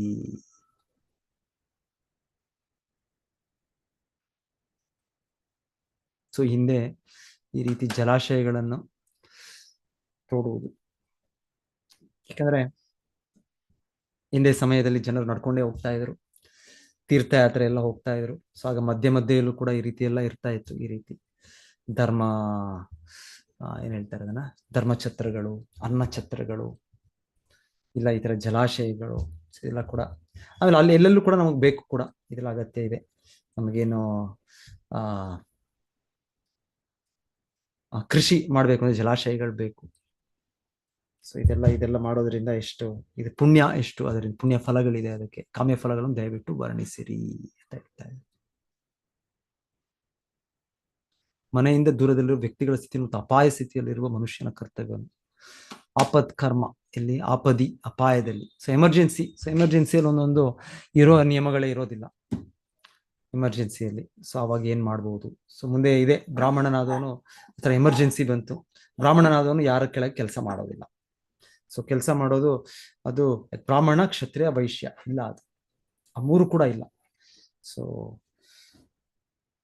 ಶೂದ್ರ ಸ್ವಭಾವತಃ ಇನ್ನೊಬ್ಬ ವ್ಯಕ್ತಿಯಿಂದಲೇ ಅವನು. ಸೊ ಹೆಚ್ಚಾಗಿ ನಾವೆಲ್ಲರೂ ಕೂಡ ಅದೇ ಇದ್ದೇವೆ. ನಮಗೆ ಸರ್ವಿಸು ಕೂಡ, ಸೇವೆ ಕೂಡ, ನಮ್ಮ ಹಿರಿಯರು ಸರ್ವಿಸ್ ಕೊಟ್ರೆ ನಾವೇ ಸರ್ವಿಸ್ ಭಗವಂತನಿಗೆ ಈ ರೀತಿ ಸೇವೆ ಮಾಡೋಣ ಅಂತ ಕಷ್ಟ ಇದೆ. ಅದು ನಾವೇ ಕಲ್ಪಿಸ್ಕೊಂಡು ಮಾಡೋದು ಕೂಡ ಕಷ್ಟ ಇದೆ. ಸೊ ಆಲ್ಮೋಸ್ಟ್ ನಾವು ಶುದ್ಧ ಸ್ವಭಾವನೆ ಹಾಗೆ. ಸೊ ಎನಿವೆ, ಆದ್ರೆ ಭಗವಂತ ಕೃಪೆಯಿಂದ, ಭಗವಂತನ ತೃಪ್ತಿಗೋಸ್ಕರ ಆ ಕಾರ್ಯ. ಇಲ್ಲ ಅಂದ್ರೆ ಹೇಳೋದು, ಬ್ರಾಹ್ಮಣ ಅಂದ್ರೆ ಸ್ವತಂತ್ರ, ಅವನ ಜೀವನ ಸ್ವತಂತ್ರವೇ. ಅಂದ್ರೆ ಸ್ವತಂತ್ರ ಜೀವನ ಅಂದ್ರೆ ಭಗವಂತನ ಮೇಲೆ ಅವಲಂಬಿಸಿ ಭಗವಂತನ ತೃಪ್ತಿ ಮಾಡುವ ಸಂಪೂರ್ಣ ಕಾರ್ಯ ಬ್ರಾಹ್ಮಣನಿಗೆ ಭೌತಿಕ ಇಚ್ಛೆಗಳಿಲ್ಲ. ಸೊ ಅವರ ಕರ್ತವ್ಯಗಳಿದೆ, ಪಠನ್ ಪಾಠನ್ ಯಜನ್ ಯಾಜನ್ ದಾನ ಪ್ರತಿಗ್ರಹ. ಆದ್ರೆ ಒಂದು ಸಲ ಕಷ್ಟ ಬರ್ಬೋದು, ಅವ ಎಮರ್ಜೆನ್ಸಿ ಬರ್ಬೋದು, ಅವಾಗ ಏನ್ ಮಾಡೋದು ಹೇಳ್ತಾರೆ. ಆಗ್ಲೂ ಕೂಡ ನಿಜವಾದ ಬ್ರಾಹ್ಮಣನಾದವನು ಅದು ಕೂಡ ಹೋಗಿ ಈ ರೀತಿ, ನಾನು ಇಷ್ಟು ಕೆಲಸ ಮಾಡ್ತೀನಿ ನಿಮಗೆ, 8 ಗಂಟೆನೋ 12 ಗಂಟೆನೋ. ಈಗ ಆಫೀಸ್ಗೆ ಒಂದ್ಸಲ ಎಲ್ಲ ನಾವು ಜಾಯಿನ್ ಆದ್ರೆ ಆ ಸ್ಟ್ರಿಕ್ಟ್ ರೂಲ್ಸ್ ರೆಗ್ಯುಲೇಷನ್ಸ್ ಇದೆ, ನೀವು ಅಟೆಂಡೆನ್ಸ್ ಹಾಕ್ಬೇಕು, ಆ ಟೈಮಿಗೆ ಬರಬೇಕು. ಫ್ರೀಡಮ್ ಇಲ್ಲ ನಮಗೆ ಸ್ವತಂತ್ರ ಇಲ್ಲ. ಸೊ ಈ ರೀತಿ ಬ್ರಾಹ್ಮಣನು ಮಾಡೋದು. ಬ್ರಾಹ್ಮಣನ ಎಷ್ಟಿದ್ರು ಕೂಡ ಅವರು ಸ್ವತಂತ್ರ, ಸಲಹೆ ಕೊಡ್ತಾರೆ. ಆದರೆ ನಾನು ಇಷ್ಟು ಹಣಕ್ಕೆ ಇಷ್ಟು ಇದು ಕಮಿಟ್ಮೆಂಟು, ಇಷ್ಟು ಅಗ್ರಿಮೆಂಟು ಇದೆಲ್ಲ ಇಲ್ಲ ನಮಗೆ. ನಾವು ಸೈನ್ ಮಾಡ್ಬೇಕು, ನಾವು ಯಾವ ಜಾಬ್ ಸೇರು ಸೈನ್ ಮಾಡ್ಬೇಕು, ನಾವು ಅಗ್ರಿಮೆಂಟ್, ನಾನು ಈ ಕೆಲಸ ಮಾಡ್ತೀನಿ, ಇಷ್ಟು ಮಾಡ್ತೇನೆ, ಈ ರೂಲ್ಸ್ ಫಾಲೋ ಮಾಡ್ತೇನೆ. ಸೊ ಎಲ್ಲ ನಮಗೆ ಇದು ಬರುತ್ತೆ. ಬ್ರಾಹ್ಮಣ ಹಾಗೆ ಇಲ್ಲ. ಬ್ರಾಹ್ಮಣನು ಸ್ವತಂತ್ರ. ಸೊ ಹೇಳೋದು ಆತರ ಏನೋ ಎಮರ್ಜೆನ್ಸಿ ಬಂತು, ತುಂಬಾ ಕಷ್ಟ ಬಂತು. ಇವಾಗ ಸುಧಾಮ ಬ್ರಾಹ್ಮಣ ಎಷ್ಟು ಕಷ್ಟ ಬಂತು, ಸೊ ಆದರೂ ಕೂಡ ಅವರು ಇದರಲ್ಲೇ ತೃಪ್ತಿ ಆಗಿದ್ದಾರೆ. ಮತ್ತೆ ಅವರೆಲ್ಲೂ ಅಲ್ಲಿ ಇಲ್ಲಿ ಕೆಲಸಕ್ಕೆಲ್ಲೂ ಹೋಗ್ಲಿಲ್ಲ. ಮಾಡ್ಬೋದು, ಏನೋ ಕೆಲಸ ಮಾಡಿ ಪಡಿಬೋದಾಗಿತ್ತು, ಅವ್ರು ಮಾಡ್ಲಿಲ್ಲ ಅವರು. ಸೊ ಬ್ರಾಹ್ಮಣ ಕರ್ಮದಲ್ಲಿ ಅವರು ಆಗ ಅವರು ಅದರಲ್ಲಿ ಮಗ್ನವಾಗಿದ್ದಾರೆ. ಸೊ ಬ್ರಾಹ್ಮಣ ಅಂದ್ರೆ ಆ ರೀತಿಯ ಒಂದು ವೈರಾಗ್ಯ ಇದೆ. ಆ ವೈರಾಗ್ಯ ಇರೋದ್ರಿಂದ ಅವರು ಬ್ರಾಹ್ಮಣ ಸ್ಥಿತಿಯಲ್ಲಿ ಇರೋಕ್ಕೂ ಸಾಧ್ಯ ಆಗುತ್ತೆ ಅವ್ರಿಗೆ, ಬ್ರಾಹ್ಮಣನಿಗೆ. ಆದ್ರೆ ಬಹಳ ಕಷ್ಟ ಬಂತು ಒಂದು ರೀತಿ. ಅವಾಗ ಏನ್ ಮಾಡೋದು, ಅವಾಗಿದೆ. ಅವಾಗ ಹೋಗಿ ಅವರು ಎಲ್ಲಾದ್ರೂ ಮಾರುಕಟ್ಟೆಯಲ್ಲಿ ಇನ್ನೊಂದು ಕಡೆ ಎಲ್ಲ ಆ ರೀತಿಯಲ್ಲಿ ಅಲ್ಲಿ ಉಳಿದಿರುವ ಧಾನ್ಯಗಳನ್ನು ಅವ್ರು ತಗೊಂಡ್ ಬರ್ಬೋದು. ಎಲ್ಲ ಬಿಟ್ಬಿಟ್ಟಿದ್ದಾರೆ, ಸೇಲ್ ಆಗಿದೆ. ಒಂದು ಯಾವುದೋ ಒಂದು ಮಂಡಿನೋ ಇಲ್ಲ ಅಂದ್ರೆ ಯಾವುದೋ ಒಂದು ಏನ್ ಹೇಳ್ತಾರೆ, ಏನ್ ನಡೆಯುತ್ತೆ, ಸಂತೆ ನಡೆಯುತ್ತೆ. ಸೊ ಆ ರೀತಿಯಲ್ಲಿ ಅಲ್ಲಿ ತಂದಿದ್ದಾರೆ. ಅದಾದ್ಮೇಲೆ ಎಲ್ಲರೂ ಕೂಡ ಅವ್ರ ಬಿಸ್ನೆಸ್ ವ್ಯಾಪಾರ ಆದ್ಮೇಲೆ ಎಲ್ಲ ಎಷ್ಟೋ ಎಕ್ಸ್ಟ್ರಾ ಎಲ್ಲ ಬಿಟ್ಟು ಹೋಗ್ಬಿಡ್ತಾರೆ. ಕೆಲವು ಅಲ್ಲಿ ಒಳ್ಳೆ ಪದಾರ್ಥಗಳು ಕೂಡ ಇರುತ್ತೆ. ಸೊ ಅವರಲ್ಲಿ ಹೋಗಿ ಅಲ್ಲಿಂದ ತರ್ಬೋದು. ಇಲ್ಲ ಅಂದ್ರೆ ಅವ್ರೇನಾದ್ರು ಕೃಷಿ ಮಾಡೋ ಸಮಯದಲ್ಲಿ ಅಲ್ಲಿ ಕೂಡ ಧಾನ್ಯಗಳೆಲ್ಲ ಕೆಲವು ಎಷ್ಟು ಬೇಕೋ ಅವ್ರು ತೆಗೆದುಬಿಟ್ಟಿದ್ದಾರೆ, ಮತ್ತೆ ಬಾಕಿ ಅಲ್ಲೇ ಇದೆ. ಸೊ ಅಲ್ಲಿ ಹೋಗಿ ಅವ್ರಿಗೆ ತರಬಹುದು. ಸೊ ಈ ರೀತಿ ಎಲ್ಲ ಇದೆ. ಸೊ ಬ್ರಾಹ್ಮಣನಾದವರು ಅಷ್ಟು ಮಟ್ಟಿಗೆ ಅವರು ಸ್ವತಂತ್ರ ಇರ್ತಾರೆ, ಅವ್ರು ಯಾರನ್ನು ಕೂಡ ಅವಲಂಬಿಸ್ತಾ ಇಲ್ಲ. ಸೊ ಯಾರಿದ್ದಾರೆ, ಯಾರಿದ್ದಾರೆ ಪಾಲನೆ ಮಾಡೋಕ್ಕಾಗತ್ತೆ. ಈಗ ನಾವು ನಮ್ಮ ನೆಲೆಯಲ್ಲಿ ಅಲ್ಲಿ ನಿಜವಾದ ಬ್ರಾಹ್ಮಣನ ನೆಲೆಯಲ್ಲಿ. ಸೊ ಬ್ರಾಹ್ಮಣ, ಕ್ಷತ್ರಿಯರು ಕೂಡ ಹಾಗೆ. ಕೃಷ್ಣ ಅರ್ಜುನ ಪಾಂಡವರಿಗೆ ಕೇಳಿ ಅಟ್ಲೀಸ್ಟ್ 5 ಇದು ಕೊಡಿ, ಗ್ರಾಮಗಳು ಕೊಡಿ. ಸೊ ಅವರು ಆ ರೀತಿಯಲ್ಲಿ ಅವರ ಜೀವನೋಪಾಯ ಮಾಡ್ತಾರೆ ಅವರು. ಸೊ ಅವರು ಸ್ವಭಾವತಃ ಹಾಗೆ ಅವ್ರಿಗೆ ಆ ರೀತಿ ಜನರಿಗೆ ರಕ್ಷಣೆ ಕೊಡೋದು, ಮತ್ತೆ ನ್ಯಾಯ, ಅದನ್ನು ಆ ರೀತಿ ನ್ಯಾಯಕ್ಕೋಸ್ಕರ ಹೋರಾಡೋದು, ಆ ರೀತಿ ಸ್ವಭಾವ ಇದೆ ಅವರಿಗೆ. ಧರ್ಮಕ್ಕೋಸ್ಕರ ಅವರು ಇರುವ ಸ್ವಭಾವ ಇದೆ ಅವರಿಗೆ. ಅವರು ಒಂದು ಇದರಿಂದಾನೇ ವೈಲೆನ್ಸ್, ಹಿಂಸೆ ಇಂದ ಮೂಲಕನೇ ಅವ್ರಿಗೆ ಬೇಕು, ಹಿಂಸೆ ಅಗತ್ಯ ಇದೆ. ಸೊ ಕ್ಷತ್ರಿಯ ಧರ್ಮ, ಸೊ ವೈಶ್ಯ ಧರ್ಮ ಇದೆ ಶಾಸ್ತ್ರ. ಸೊ ಈ ರೀತಿ ಎಲ್ಲ ಇಲ್ಲಿ ಕೇಳ್ತಾ ಇರೋದಿಲ್ಲಿ ಇದ್ರ ಬಗ್ಗೆ ಎಲ್ಲ ವಿವರಣೆ ಇದೆ ಭಾಗವತ. ಮುಂದೆ ನಾರದ ಮುನಿಗಳು ಯುಧಿಷ್ಠಿರ ಮಹಾರಾಜರ ಪ್ರಶ್ನೆಗೆ ಇದು 7ನೇ 8ನೇ ಸ್ಕಂದದಲ್ಲಿ ತುಂಬಾ ಡೀಟೇಲ್ ಆಗಿ ಹೇಳ್ತಾರೆ. ವರ್ಣಾಶ್ರಮ ಧರ್ಮ, ಎಲ್ಲ ವರ್ಣಗಳ ಕರ್ತವ್ಯ, ಬ್ರಾಹ್ಮಣನ, ಕ್ಷತ್ರಿಯರ, ವೈಶ್ಯ, ಶೂದ್ರ, ಬಹಳ ಡೀಟೇಲ್ ಇದೆ ಅಲ್ಲಿ ಅಧ್ಯಾಯಗಳು. ಭಗವದ್ಗೀತೆಯಲ್ಲಿ ಕೃಷ್ಣ ತುಂಬಾ ಸಂಕ್ಷಿಪ್ತವಾಗಿ ಹೇಳ್ಬಿಟ್ರು ಬ್ರಾಹ್ಮಣನ ಗುಣಗಳು, ಕ್ಷತ್ರಿಯರು, ವೈಶ್ಯ, ಶೂದ್ರ ಎಲ್ಲ 18ನೇ ಅಧ್ಯಾಯದಲ್ಲಿ. ಮತ್ತೆ ಅಲ್ಲಿ ಇಲ್ಲಿ ಬರುತ್ತೆ, ಅಲ್ಲಿ ಅದ್ರ ಬಗ್ಗೆ ಅಷ್ಟೇ, ಅದ್ರ ಜಾಸ್ತಿ ಇಲ್ಲ. ಅದ್ರ ಭಾಗವತದಲ್ಲಿ ತುಂಬಾ ವಿವರಣೆ ಇದೆ. ಸೊ ಅದನ್ನ ಕೇಳ್ತಾ ಇದ್ದಾರೆ ಅದೆಲ್ಲ. ಮೊದಲೇ ಕೇಳಿದ್ರು ವರ್ಣಾಶ್ರಮದ ಭಾಗದಲ್ಲಿ. ಇಲ್ಲಿ ಕೇಳ್ತಾ ಇರೋದು ಅಪಾಯ ಸ್ಥಿತಿಯಲ್ಲಿ ಹೇಗೆ ಏನ್ ಮಾಡ್ಬೋದು, ಮನೆಯಿಂದ ದೂರದಲ್ಲಿರುವ ವ್ಯಕ್ತಿಗಳ ಸ್ಥಿತಿ ವರ್ಣ. ಓಕೆ, ಭಗವದ್ಗೀತೆಯಲ್ಲಿ ಕೃಷ್ಣ ಹೇಳೋದು ಇನ್ನೊಂದು ಏನ್ ಹೇಳ್ತಾರೆ, ದಾನಂ ತಪಶ್ಚ 3 ಬಿಡಬಾರ್ದು. ಏನ್ ಹೇಳೋದು ಕೃಷ್ಣ, ನ ತ್ಯಾಜ್ಯಂ ಪಾವನಾನಿ ಮನೀಷಿಣಃ. ಏನದು ಶ್ಲೋಕ ಅದು?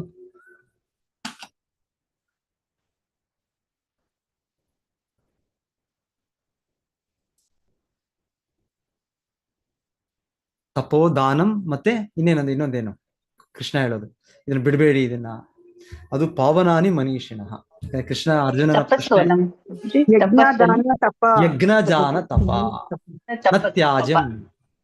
ನತ್ಯಾಜಂ ಕೃಷ್ಣ ಹೇಳ್ತಾರೆ, ಇದನ್ನ ಬಿಡಬಾರ್ದು. ಪಾವನಾನಿ ಮನುಷ್ಯನ, ತುಂಬಾ ಅಭಿವೃದ್ಧಿ ಒಂದು ವ್ಯಕ್ತಿಯು ಕೂಡ ಅದು ಪವಿತ್ರ ಮಾಡುತ್ತೆ, ಅದು ಪರಿಶುದ್ಧ ಮಾಡುತ್ತೆ. ಇದಾಗ ಅರ್ಜುನ ಪ್ರಶ್ನೆ ಹೇಗಾಗಿತ್ತು ಅಂದ್ರೆ, ಒಂದ್ ರೀತಿಯಲ್ಲಿ 17ನೇ ಅಧ್ಯಾಯ ಹೋಗ್ತಾ ಇದನ್ನ ಬಿಟ್ಬಿಡೋದ, ಸನ್ಯಾಸತ್ವ ಅಂದ್ರೆ ಸ್ವೀಕರಿಸೋದಂದ್ರೆ ಎಲ್ಲವನ್ನೂ ಬಿಟ್ಬಿಡೋದು. ಸೊ ಇದನ್ನು ಬಿಟ್ಬಿಡೋದ? ಸೊ ಇಲ್ಲ. ಸೊ ಇದು ಎಲ್ಲ ಅವ್ರನ್ನು ಕೂಡ ಪವಿತ್ರೀಕರಿಸುತ್ತೆ.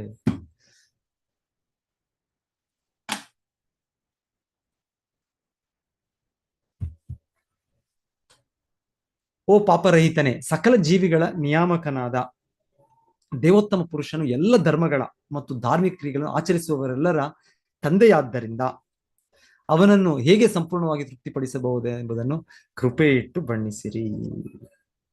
ಬಹಳ ಚೆನ್ನಾಗಿ ಇಲ್ಲ ಪ್ರಶ್ನೆ ಹೇಳ್ತಾ ಇರೋದು, ಹೇಗೆ ಸಂಪೂರ್ಣವಾಗಿ ತೃಪ್ತಿಪಡಿಸುವುದು ಭಗವಂತನನ್ನು. ಸೊ ಭಗವಂತನನ್ನು ಬಹಳ ಇವೆಲ್ಲ ಯಜ್ಞ ವಿಧಾನಗಳು, ಎಲ್ಲ ಯೋಗ ವಿಧಾನಗಳು, ವೇದದ ವಿಧಾನಗಳು ಭಗವಂತನ ತೃಪ್ತಿಪಡಿಸೋದೆ, ಇಲ್ಲ ಅಂತಲ್ಲ. ಆದ್ರೆ ಸಂಪೂರ್ಣವಾಗಿ ತೃಪ್ತಿಪಡಿಸೋದಿಲ್ಲ. ಸಂಪೂರ್ಣವಾಗಿ ತೃಪ್ತಿಪಡಿಸೋ ಅಂದ್ರೆ ಕೇವಲ ಭಕ್ತಿಯಿಂದನೇ ಭಗವಂತನಿಗೆ ತೃಪ್ತಿ ಬರೋದು. ಶುದ್ಧ ಭಕ್ತಿ ಸೇವೆಯಿಂದನೇ, ಯಾವ ಕರ್ಮ ಜ್ಞಾನ ಇದರ ಸೋಂಕಿಲ್ಲದೆ ಅದರಿಂದಲೇ ಕೃಷ್ಣ ತೃಪ್ತನ. ಅನ್ಯಾಭಿಲಾಷಿತ ಶೂನ್ಯಂ ಜ್ಞಾನ ಕರ್ಮ ಜನಾವೃತಂ ಆನುಕುಂಡೇನ ಕೃಷ್ಣಾನುಶೀಲಂ ಭಕ್ತಿರ್ ಉತ್ತಮ. ಉತ್ತಮ ಭಕ್ತಿ, ಆ ಉತ್ತಮ ಭಕ್ತಿಯಿಂದನೇ ಕೃಷ್ಣನನ್ನು ಸಂಪೂರ್ಣವಾಗಿ ತೃಪ್ತಿ ಮಾಡೋಕೆ ಸಾಧ್ಯ.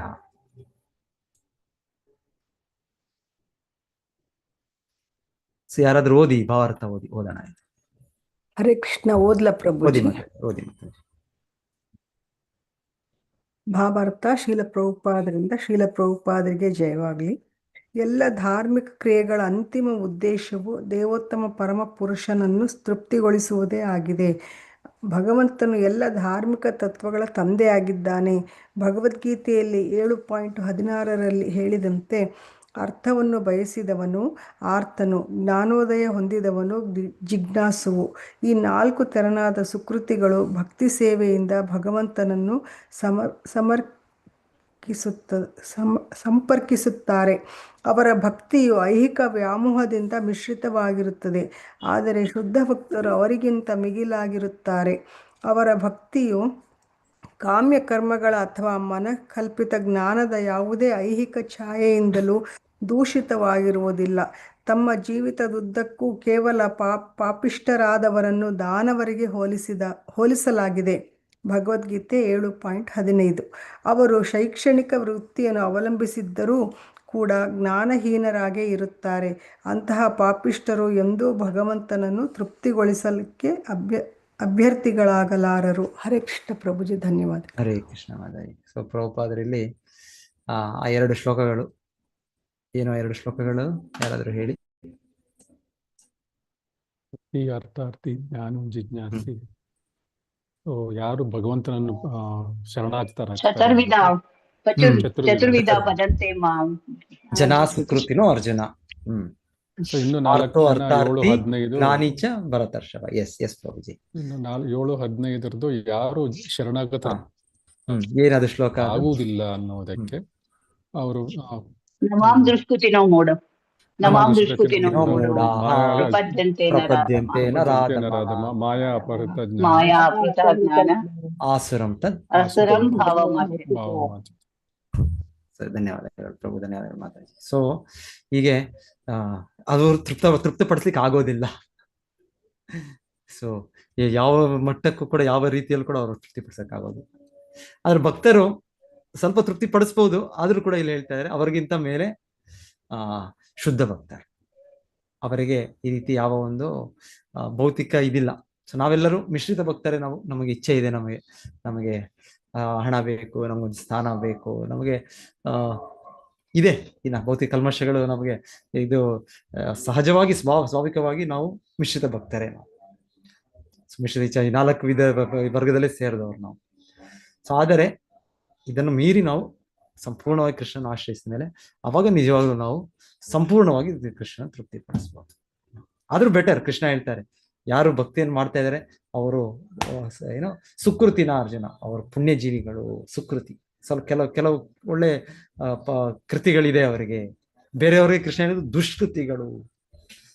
ಎಷ್ಟೇ ಅವರ ಇದು ಸಾಮಾಜಿಕ ದೃಷ್ಟಿಯಲ್ಲಿ ಎಷ್ಟೇ ಇದ್ರೂ ಅವರಿಗೆ ಒಂದು ಇದು ಏನ್ ಹೇಳೋದು, ಅವರ ವಿದ್ಯಾಭ್ಯಾಸ ಇರ್ಬೋದು, ಇನ್ನೊಂದು ಅವರ ಸ್ಥಾನ ಇರ್ಬೋದು, ಅವರ ಶಕ್ತಿ ಇರ್ಬೋದು, ಎಷ್ಟೋ ಒಂದು ಕಲೆ ಇರ್ಬೋದು, ಎಲ್ಲ ಇರ್ಬೋದು, ಅವ್ರಿಗೆ ಭೌತಿಕವಾಗಿ ತುಂಬಾ ಉನ್ನತವಾದಂತ ಇರ್ಬೋದು. ಆದ್ರೆ ಅವರು ಕೃಷ್ಣನನ್ನು ಆಶ್ರಯಿಸಿರೋದ್ರಿಂದ ಕೃಷ್ಣನು ಅವರನ್ನು ದುಷ್ಕೃತಿ. ಆದ್ರೆ ಏನೋ ಒಂದು ಕೃಷ್ಣನನ್ನು ಸ್ಮರಿಸಿ ಕೃಷ್ಣನ ಭಕ್ತಿ ಮಾಡಕ್ಕೆ ಮುಂದೆ ಬಂದರೆ ಆ ವ್ಯಕ್ತಿ, ಕೃಷ್ಣನ ನಂಬಿದ್ರೆ, ಕೃಷ್ಣನ ಭಕ್ತನಾಗಿ ಪ್ರಯತ್ನ ಪಟ್ರೆ ಆ ವ್ಯಕ್ತಿ ಸುಕೃತಿ. ಅದರಲ್ಲೂ ಕೂಡ ನಾವು ಮುಂದುವರಿಸಿದ್ರೆ, ಕೃಷ್ಣ ಪ್ರಜ್ಞೆಯನ್ನು ಮುಂದುವರಿಸಿದ್ರೆ, ಅಭಿವೃದ್ಧಿ ಆದರೆ ನಾವು ಪರಿಶುದ್ಧ ಭಕ್ತರಾಗಬೇಕು. ಸೊ ಅವರು ಪರಿಶುದ್ಧ ಭಕ್ತರು ಯಾರಿದ್ದಾರೆ ಅವರೇ ಭಗವಂತನ ಸಂಪೂರ್ಣವಾಗಿ ತೃಪ್ತಿಪಡಿಸಬೇಕಾಗುವುದು.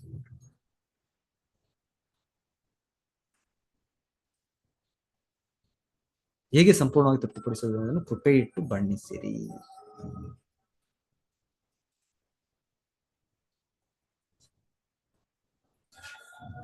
ಓ ದ್ವಿಜೋತ್ತಮ, ಗುರುಗಳಾದವರು ದೀನರಲ್ಲಿ ತುಂಬಾ ಕರುಣೆಯುಳ್ಳವರಾಗಿರುತ್ತಾರೆ. ಅವರು ತಮ್ಮ ಅನುಯಾಯಿಗಳಲ್ಲಿ, ಶಿಷ್ಯರಲ್ಲಿ ಮತ್ತು ಮಕ್ಕಳಲ್ಲಿ ಸದಾ ದಯಾರ್ದ್ರರಾಗಿರುತ್ತಾರೆ. ಅವರು ಪ್ರಾರ್ಥಿಸದಿದ್ದರೂ ಗುರುವು ಜ್ಞಾನವಾದದ್ದೆಲ್ಲವನ್ನು ಅವರಿಗೆ ಒರೆಯುತ್ತಾನೆ. ತುಂಬಾ ನಮ್ರವಾಗಿ ವಿದುರರು ಪ್ರಾರ್ಥಿಸುತ್ತಿದ್ದಾರೆ ಮೈತ್ರೇಯ ಋಷಿಗಳಿಗೆ. ಸೊ ನೀವು ದಯವಿಟ್ಟು, ನಾನು ಕೇಳಿದೆ, ನನಗೆ ಗೊತ್ತಿದ್ದಷ್ಟು ಪ್ರಶ್ನೆಗಳು ಕೇಳಿದೆ, ಆದರೆ ಇನ್ನ ಎಷ್ಟೋ ಇದೆ, ಇನ್ನ ಇಷ್ಟ ಇರ್ಬೋದು. ಆಮೇಲೆ ನಿಮಗ್ ಗೊತ್ತು ಯಾವುದು ಮುಖ್ಯ. ಸೊ ದಯವಿಟ್ಟು, ನಾನು ನಿಮ್ಗೆ ಶರಣಾಗತ ಆತ್ಮ, ನಾನು ನಿಮ್ಮ ಶಿಷ್ಯನು. ಸೊ ಹಾಗೆ ನೀವು ದಯವಿಟ್ಟು ನನಗೆಲ್ಲವೂ ಕೂಡ ತಿಳಿಸ್ಕೊಡಿ.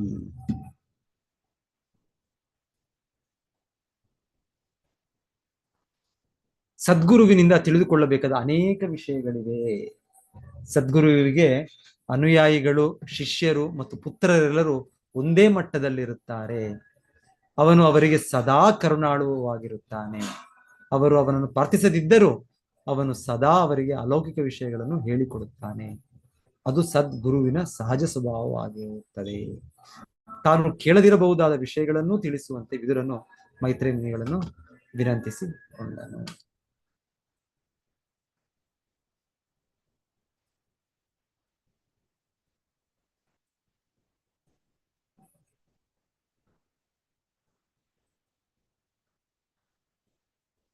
ಯಾರಾದ್ರೂ ಇದ್ರ ಬಗ್ಗೆ ಏನಾದ್ರು ಹೇಳ್ಬೇಕಾ? ಏನೋ ಸೇರಿಸ್ತೀರಾ?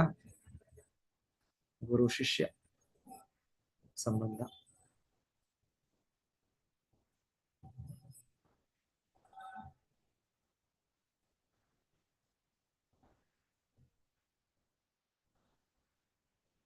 ಸನಾತನ ಗೋಸ್ವಾಮಿ ಅವರು ಆಕ್ಚುಲಿ ತುಂಬಾ ದೊಡ್ಡ ಪಂಡಿತರು. ಆದರೆ ಚೈತನ್ಯ ಮಹಾಪ್ರಭುನ ಅವರು ಭೇಟಿ ಮಾಡಿದಾಗ ಅವರು ಕೂಡ ತುಂಬಾ ವಿನಮ್ರವಾಗಿ ನನ್ನನ್ನು ಪಂಡಿತ ಅಂತ ಕರೀತಾರೆ ಎಲ್ಲ ಜನರು. ಯಾಕಂದ್ರೆ ಮಂತ್ರಿಗಳು ಮತ್ತೆ ಎಲ್ಲ ಭಾಷೆಗಳಲ್ಲಿ ಪಾರಂಗತರು. Sanskrit, Bangla, Arabic, Persian, so ಈ ರೀತಿ ಬಹಳ ಭಾಷೆಗಳು ಕೂಡ ಅವ್ರು ಕಲ್ತವರು. ತುಂಬಾ ಜ್ಞಾನವಂತರು. ಹಾಗೆಲ್ಲ ಇದಕ್ಕೆ ಸಹಜವಾಗಿ ಅವರನ್ನು ರಾಜ ಅವರ ಸಲಹೆ ಕೇಳ್ತಾ ಇದ್ದ ಮಂತ್ರಿ ಅಂದ್ರೆ. ಸೊ ಅವ್ರು ಹೇಳ್ತಾರೆ, ಆದರೆ ನಾನು ಗ್ರಾಮ್ಯ ವ್ಯವಹಾರದಲ್ಲಿ ನಾನು ಪಂಡಿತ. ನನಗೆ ಆದ್ರೆ ಏನು ಅಂತ ಗೊತ್ತಿಲ್ಲ, ನಾನು ಯಾರು ಅಂತ ಗೊತ್ತಿಲ್ಲ, ನಾನು ಯಾಕೆ ಈ ಕ್ಲೇಶಗಳು, ಈ ಕಷ್ಟಗಳು, ಇದಕ್ಕೆ ಗುರಿಯಾಗಿದ್ದೇನೆ ಅಂತ ಗೊತ್ತಿಲ್ಲ. ಸೊ ದಯವಿಟ್ಟು ನೀವು ನನಗೆ ತಿಳಿಸಿ. ಗ್ರಾಮ್ಯ ವ್ಯವಹಾರೇ ಕಹಾಯ್ ಪಂಡಿತ್ ಸತ್ಯ ಕರಿಮನಿ. ನಾನು ಅದನ್ನು ನಂಬುತ್ತೇನೆ. ಜನರೆಲ್ಲ ಹೇಳ್ತಾರೆ, ಚಪ್ಪಾಳೆ ತಟ್ತಾರೆ ನನಗೆ, ನೀವು ದೊಡ್ಡ ವ್ಯಕ್ತಿ, ದೊಡ್ಡ ಮಿನಿಸ್ಟರ್, ದೊಡ್ಡ ಇದು ಅಂತ ದೊಡ್ಡ ಹೆಸರು ಕೊಟ್ಟಿದ್ದಾರೆ, ನನಗೆ ಬಿರುದುಗಳು ಕೊಟ್ಟಿದ್ದಾರೆ. ಸೊ ಹಾಗೆ ಆದ್ರೆ ನಾನು ಎಷ್ಟು ದೊಡ್ಡ ವ್ಯಕ್ತಿ ಅಂದ್ರೆ ನನಗೆ ನಾನು ಯಾರು ಅಂತ ಗೊತ್ತಿಲ್ಲ. ಸೊ ನಮಗೆ ಯಾರು ಕೇಳಿದ್ರೆ ನಾವು ಹೇಳ್ತೇವೆ, ನಮ್ಮ ಗುರುತು ಹೇಳ್ಬಿಡ್ತೇವೆ ನಾವು. ಸೊ ನಾನು ಈ ಊರಿಗೆ ಇಲ್ಲಿ ಹುಟ್ಟಿದ್ದೆ, ನಾನು ಈ ಕಾಲೇಜಲ್ಲಿ ಕಲ್ತದ್ದು, ನಾನು ಹೀಗೆ ಹಾಗೆ ಅಂತ ನಮ್ಮದು ಫುಲ್ ದೊಡ್ಡ ಲಿಸ್ಟೇ ಇದೆ. ನಮ್ಮ ಎಲ್ಲ ಉಪಾಧಿಗಳನ್ನು ನಾವು ತಂದು ನಮ್ಮನ್ನು ಪರಿಚಯ ಮಾಡ್ಕೊಳ್ತೇವೆ ನಾವು. ಆದ್ರೆ ಅದು ನಮ್ಮ ಉಪಾಧಿ ಅಷ್ಟೇ, ನಮ್ಮ ನಿಜವಾದ ಸ್ಥಿತಿ ಅಲ್ಲ. ಸನಾತನ ಗೋಸ್ವಾಮಿಯವರು, ನನಗೆ ಗೊತ್ತಿಲ್ಲ ನಾನು ಯಾರು ಅಂತ ನನಗೆ ಗೊತ್ತಿಲ್ಲ, ನನ್ನ ಸ್ವರೂಪ ಏನು ಅಂತ ನನಗೆ ಗೊತ್ತಿಲ್ಲ. ಆಮಿ, ನಾನು ಯಾರು, ನಾನು ಯಾಕೆ ನನಗೆ ಈ ತಾಪತ್ರಯ, ಆಮಿ ಜಾತಿ ತಾಪತ್ರಯ, ಈ 3 ತಾಪತ್ರಯಗಳು ಯಾಕೆ ಬರ್ತಾ ಇದೆ, ಕಷ್ಟಗಳನ್ನು ಬೇಡ ನನಗೆ ಈ ರೀತಿಯ ಒಂದು ಮನಸ್ಸಿನ ಸ್ಥಿತಿ, ಈ ರೀತಿಯ ಒಂದು ದೇಹದ ಸ್ಥಿತಿ, ಈ ರೀತಿಯ ಕಷ್ಟ, ಈ ರೀತಿಯ ಇನ್ನೊಬ್ಬರಿಂದ ನೋವು, ಈ ಆದಿ ದೈವಿಕ, ಆಧ್ಯಾತ್ಮಿಕ, ಆದಿ ಭೌತಿಕ, ಇದು ಬೇಡ ನನಗೆ. ಅದು ಯಾಕೆ ಬರುತ್ತೆ ನನಗೆ? ಸೊ ಇದಕ್ಕೆ ನಿರ್ಧರಿಸಿ.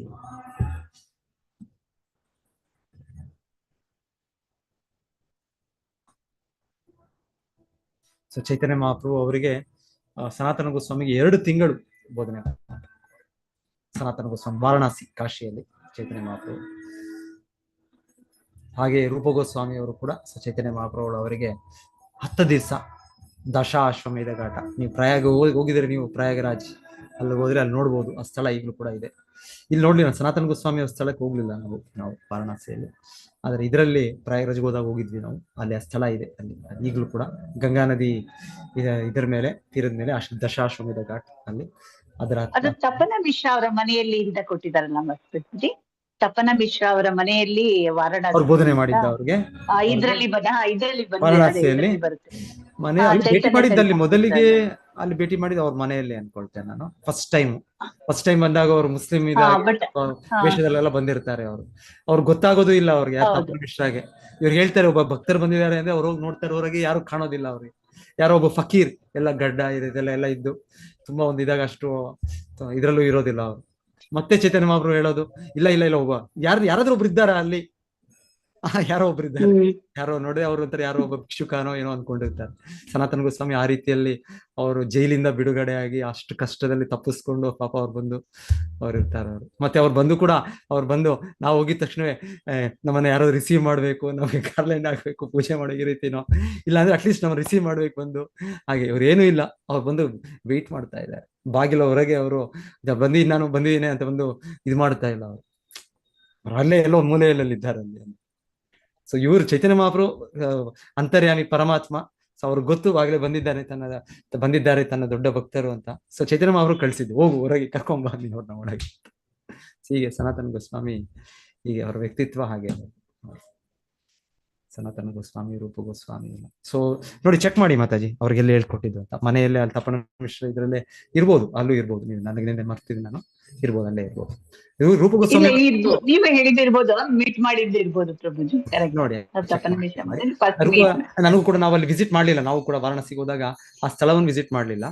ಅವ್ರೆಲ್ಲಿ ಅದು ಬೋಧನೆ ಮಾಡಿದ್ರು ಅಂತ ಅದನ್ನೆಲ್ಲೂ ಆ ತರ ಸ್ಪೆಸಿಫಿಕ್ ಆಗಿ ಇರ್ಬೋದು, ಅವ್ರ ಮನೆಯಲ್ಲೇ ಇರ್ಬೋದು. ಆದ್ರೆ ರೂಪ ಗೋಸ್ವಾಮಿ ಅವ್ರದಂತೂ ಅಲ್ಲಿ ಪ್ರಯಾಗಲ್ಲಿ, ಪ್ರಯಾಗರಾಜ್ ಅಲ್ಲಿ ಆ ಸ್ಥಳ ದಶಾಶ್ವಮೇಧ ಘಾಟ್ ಅಂತ ಹೇಳ್ತಾರೆ.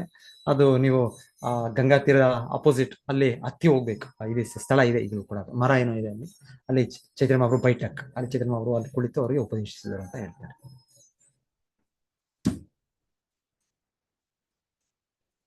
ಅದರ ಹತ್ತಿರವೇ ಆ ದೇವಸ್ಥಾನ ಕೂಡ. ಪ್ರಯಾಗಲ್ಲಿ ಬಿಂದು ಮಾಧವ, ಸೊ ಪ್ರಯಾಗರ ಹೇಳ್ತಾರೆ, ಅದನ್ನು ಆ ದೇವರ ದರ್ಶನ ಮಾಡ್ಬೇಕು. ಅವರೇ ಅಲ್ಲಿ ಮುಖ್ಯ ಭಗವಂತನು. ಸೊ ಅದರ ಲೀಲೆ ಕೂಡ ಇದೆ, ಅದನ್ನು ವಿಸಿಟ್ ಮಾಡಬೇಕು, ಅವರ ದರ್ಶನವನ್ನು ಪಡಿಬೇಕು, ಅವರಿಗೆ ನಾವು ಪ್ರಾರ್ಥನೆಗಳನ್ನು ಸಲ್ಲಿಸಬೇಕು. ಅವಾಗಲೇ ಅದು ಕಂಪ್ಲೀಟ್. ಪ್ರಯಾಗ ಹೆಚ್ಚಾಗಿ ಜನರು ಅಲ್ಲಿ ಹೋಗಿ ಸ್ನಾನ ಮಾಡ್ಕೊಂಡು ಬಂದ್ಬಿಡ್ತಾರೆ. ಆ ತ್ರಿವೇಣಿ ಸಂಗಮ ಅಲ್ಲಿ ಆಗೋಯ್ತು ನನ್ನ ಪ್ರಯಾಗರಾಜ್. ಇಲ್ಲ, ನೀವು ಬಿಂದು ಮಾಧವಕ್ಕೆ ಹೋಗ್ಬೇಕು, ಅದು ಮುಖ್ಯ. ಬಿಂದು ಮಾಧವ. ಸೊ ಅದು ಇದ್ದಾರೆ, ಅದು ಇದು ಹತ್ರನೇ ಈ ಎಲ್ಲಿ ಚೈತನ್ಯ ಮಹಾಪ್ರಭು ರೂಪ ಗೋಸ್ವಾಮಿ ಅವ್ರಿಗೆ ಹೇಳಿದರು, ಅದು ಬೈಟಪ್ ಅದ ಹತ್ರನೇ ಅದು ಸ್ಥಳ.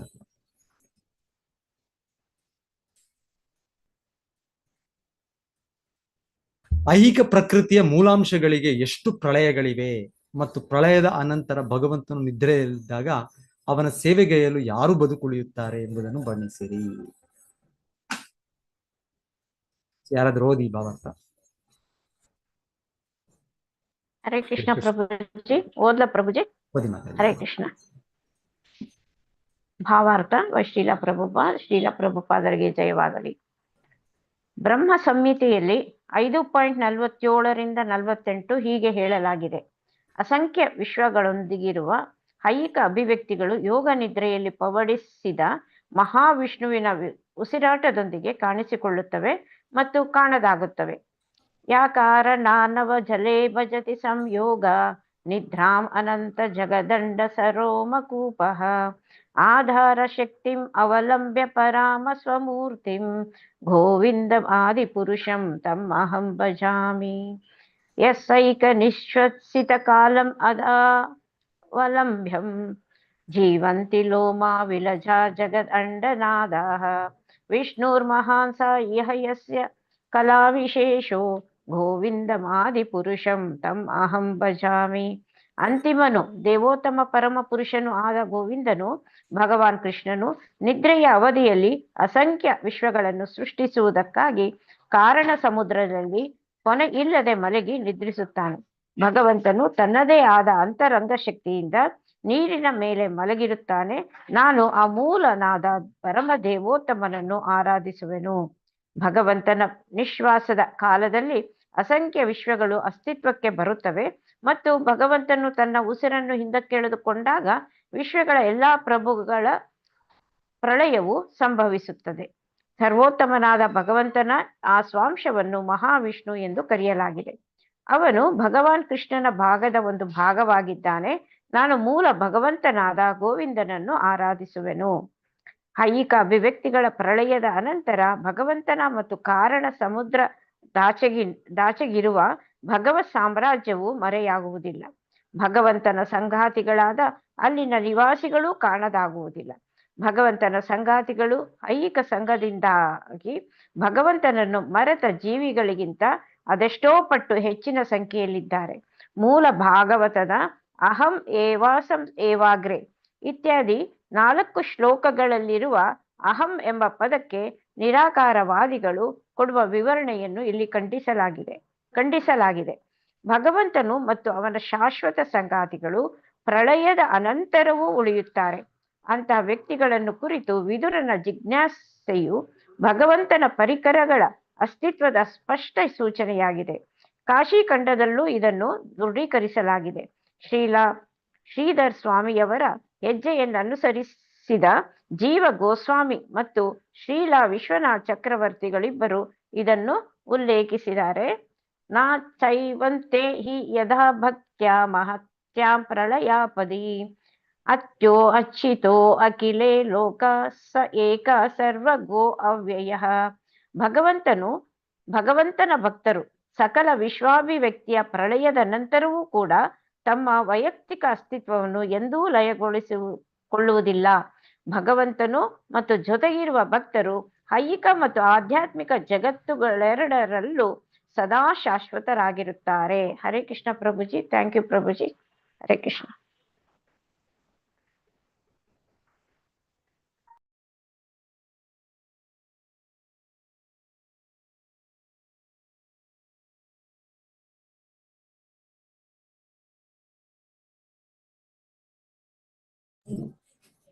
ಹರೇ ಕೃಷ್ಣ ಮಾತಾಜಿ. ಹರೇ ಕೃಷ್ಣ. ಹರೇ ಕೃಷ್ಣ ಪ್ರಭು.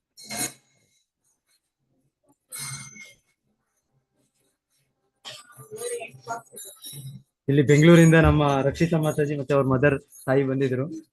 ಸೊ ಅವರಿಗೆ ಸೇವೆಗೆ ಬಂದು ನಿನ್ನೆ ಬಂದವರು ಇವತ್ತು ರಿಟರ್ನ್ ಆಗ್ತಾ ಇದೆ. ಇಲ್ಲಿ ನೋಡಿ.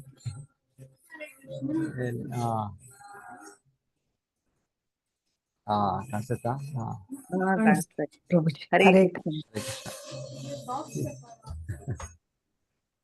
ಈಗ ಅವ್ರ ಬಸ್ ಪಾಪ ಅವ್ರದ್ದು 9 o'clock ಅದಕ್ಕೆ ಹೋಗ್ಬೇಕು ಅವರು.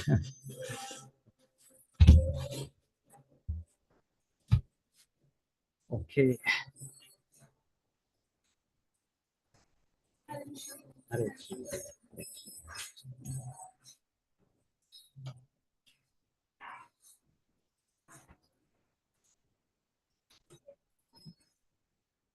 ಸೊ ಇಲ್ಲಿ ಭಾವಾರ್ಥದಲ್ಲಿ ಶ್ರೀಲ ಪ್ರಭುಪಾದರು ಹೇಳ್ತಾರೆ, ಹೆಚ್ಚಾಗಿ ಜೀವಿಗಳೆಲ್ಲ ಅಲ್ಲಿದ್ದಾರೆ. ನಾವು ಸ್ವಲ್ಪವೇ ಜನ. ನಾವು ಜೈಲಲ್ಲಿ ಎಲ್ಲರೂ ಎಲ್ಲಿರ್ತಾರೆ? ಸ್ವಲ್ಪ ಜನನೇ ಇರೋದು ಜೈಲಲ್ಲಿ. ಸೊ ಮೇನ್ ಫ್ರೀ ಆಗಿರೋ ಸಿಟಿ, ನಗರ, ಅಲ್ಲೇ ಜಾಸ್ತಿ ಜನ ಇರ್ತಾರೆ. ಸೊ ಹಾಗೆ ವೈಕುಂಠ ಲೋಕ ಇದೆ. ಸೊ ಅಲ್ಲಿ ನಿಜವಾದ ಜೀವಿಗಳು, ನಿಜವಾಗ್ಲೂ ಹೆಚ್ಚಿನ ಜೀವಿಗಳು ಬಹುಸಂಖ್ಯೆಯಲ್ಲಿ ಅವರು ಭಗವಂತನ ಶುದ್ಧ ಭಕ್ತರಾಗಿದ್ದಾರೆ. ಸೊ ಕೆಲವರು ನಮ್ಮಂತಹವರು ನಾವು ಇಲ್ಲಿ ಸ್ವಲ್ಪ ಜನ ಇಲ್ಲಿ ಸಿಕ್ಕಿ ಬಿದ್ದಿದ್ದೇವೆ. ನಾವು ಇಲ್ಲಿ ಜೈಲಲ್ಲಿ ಸಿಕ್ಕಿ ಬಿದ್ದಿದ್ದೇವೆ. ಇದಕ್ಕೆ ಪ್ರಳಯ ಅಂತ ಇದೆ. ಇಲ್ಲಾಂದ್ರೆ ಅಲ್ಲಿ ಪ್ರಳಯ ಇಲ್ಲ. ಪ್ರಳಯ ಇರೋದ್ರಿಂದಾನೇ ನಮಗೆ ಇದು ಒಂದು ರೀತಿ ಭಗವಂತನ ಮಾಡಿರೋದು. ನಮಗೆ ಮತ್ತೆ ಮತ್ತೆ ಅವಕಾಶ, ನಮಗೆ ಮತ್ತೆ ಮತ್ತೆ ನಮಗೆ ಕೃಷ್ಣ ಪ್ರೇರಣೆ ಬರೋ ಒಂದು ಸ್ಫೂರ್ತಿ ನಮಗೆ. ಸೊ ಇಲ್ಲ, ಈ ರೀತಿ ಇಲ್ಲ ಅಂದ್ರೆ ನಾವ್ ಇಲ್ಲೇ ಪರ್ಮನೆಂಟ್ ಆಗಿ ಇದ್ಬಿಡ್ತಾ ಇದ್ದೇವೆ. ಜೈಲಲ್ಲಿ ಆಗ್ಲೇ ಇದ್ಬಿಟ್ಟಿದ್ದೇವೆ ನಾವು. ಜೈಲಲ್ಲಿ ನಮ್ಗೆ ಇಲ್ಲೇ ಆನಂದವಾಗಿ ಕಾಣ್ತಾ ಇದೆ. ನಮಗೆ ಇಲ್ಲೇ ಇದ್ಬಿಟ್ಟಿದ್ವಿ ಎಷ್ಟೋ ಸಾವಿರಾರು ಲಕ್ಷಾಂತರ ಕೋಟ್ಯಂತರ ವರ್ಷಗಳಿಂದ. ಸೊ ಈ ರೀತಿಯಲ್ಲಿ ಭಗವಂತನ ಮಾಡಿರೋ ಪ್ರಳಯಗಳು, ಈಗ ಬೇರೆ ಬೇರೆ ಈ ರೀತಿ ಅಡಚಣೆಗಳು, ಈ ರೀತಿ ಕಷ್ಟಗಳು ಇದು ಬರೋದ್ರಿಂದ ನಮಗೆ ಸ್ವಲ್ಪ ಮತ್ತೆ ಇದು ಬರುತ್ತೆ. ನಾವು ಕೃಷ್ಣ ಪ್ರಜ್ಞೆ ಮಾಡಬೇಕು ಅಂತ ನಮಗೆ ಉತ್ತೇಜನ ಸಿಗುತ್ತೆ. ಸೊ ಭಗವಂತನೇ ಪ್ರತಿಯೊಂದು ಮಾಡೋದಕ್ಕೆ ಕೂಡ ಹಲವು ಕಾರಣಗಳು. ಅವನು ಮಾಡೋದೆಲ್ಲವೂ ಕೂಡ ಸರಿ.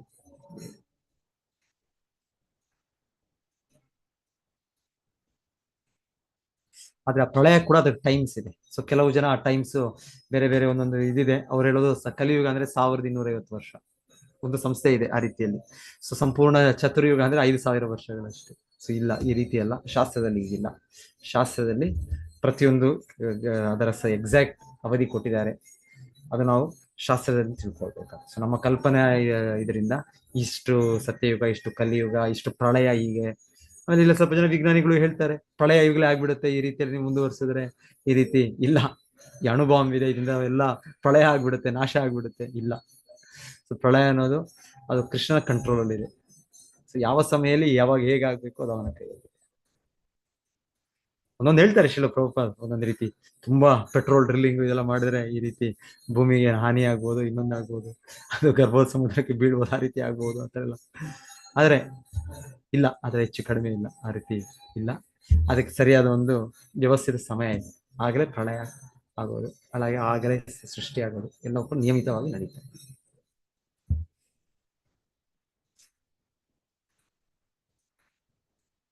ಜೀವಿಗಳು ಮತ್ತು ದೇವೋತ್ತಮ ಪರಮಪುರುಷರನ್ನು ಕುರಿತ ಸತ್ಯಗಳು ಯಾವುವು, ಅವರ ಸ್ವರೂಪವೇನು, ವೇದಗಳಲ್ಲಿನ ಜ್ಞಾನದಲ್ಲಿರುವ ನಿರ್ದಿಷ್ಟ ಮೌಲ್ಯಗಳು ಯಾವುವು, ಸದ್ಗುರು ಮತ್ತು ಆತನ ಶಿಷ್ಯರ ಅಗತ್ಯಗಳು ಯಾವುವು. ಕ್ವಾಲಿಫಿಕೇಶನ್ಸ್. ಸೊ ಗುರುಗೂ ಕ್ವಾಲಿಫಿಕೇಶನ್ಸ್ ಇದೆ, ಶಿಷ್ಯರಿಗೂ ಕ್ವಾಲಿಫಿಕೇಶನ್ಸ್ ಇದೆ.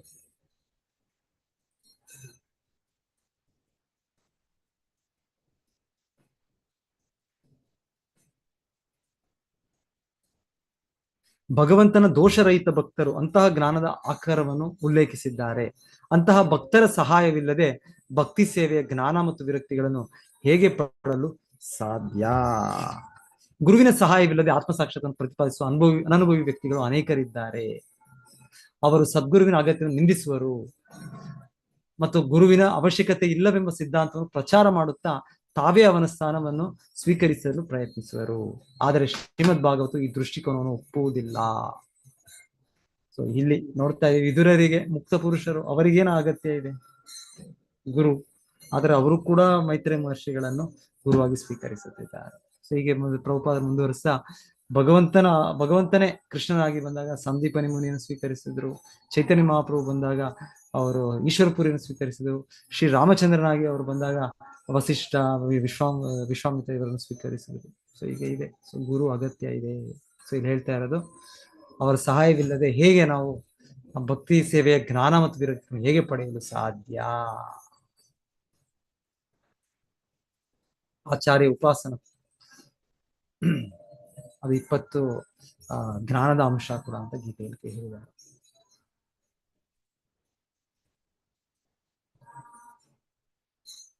ನನ್ನ ಪ್ರಿಯ ಋಷಿಯೇ, ದೇವೋತ್ತಮ ಪರಮಪುರುಷ ಹರಿಯ ಲೀಲೆಗಳನ್ನು ತಿಳಿಯುವ ದೃಷ್ಟಿಯಿಂದ ತಮ್ಮ ಮುಂದೆ ಈ ಎಲ್ಲ ಪ್ರಶ್ನೆಗಳನ್ನು ಇಟ್ಟಿದ್ದೇನೆ. ತಾವು ಎಲ್ಲರಿಗೂ ಸ್ನೇಹಿತರು, ಆದ್ದರಿಂದ ದೃಷ್ಟಿ ಕಳಕೊಂಡ ಅವರೆಲ್ಲರಿಗಾಗಿ ದಯವಿಟ್ಟು ವರ್ಣಿಸಿರಿ. ನಷ್ಟ ಚಕ್ಷುಷಃ, ತಮ್ಮ ದೃಷ್ಟಿಯನ್ನು ಕಳೆದುಕೊಂಡವರಿಗೆ. ಸೊ ನಾವೆಲ್ಲ ಕಳ್ಕೊಂಡಿದ್ದೇವೆ. ಸೊ ವಿದುರ ಅವರು ಪ್ರಶ್ನೆ ಮಾಡೋದ್ರಿಂದ ಈಗ ಮೈತ್ರೇಯರಿಗೆ ಬೆಳಕನ್ನು ಕೊಡ್ತಾರೆ ನಮಗೆ.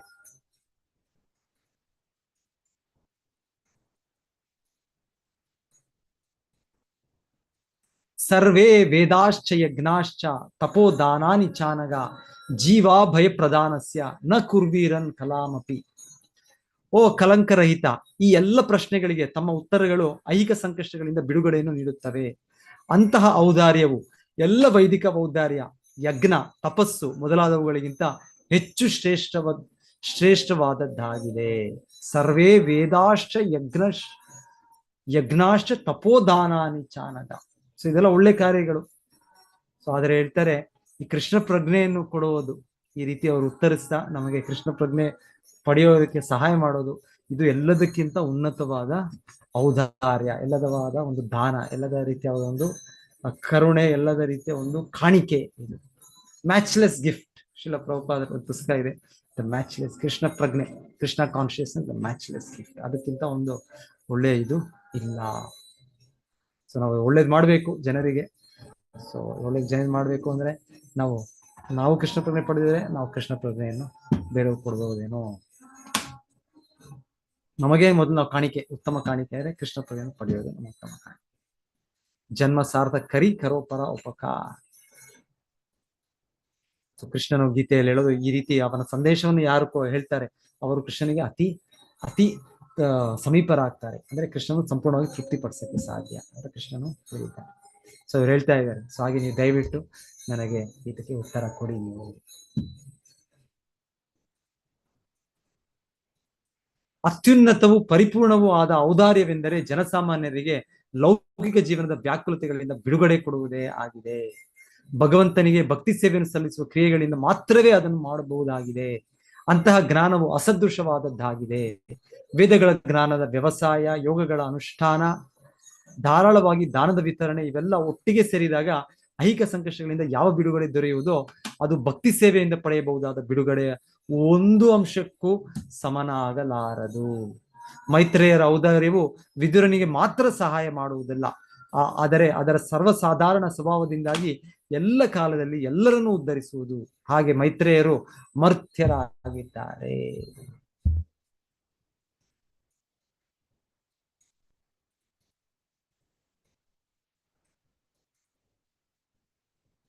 ಸೊ ಇದು ಸಾಮಾನ್ಯವಾಗಿ ಶಿಲ ಪ್ರಭುಪಾದರ ಗುರುಗಳ ಒಂದು ಮಾತಿದೆ.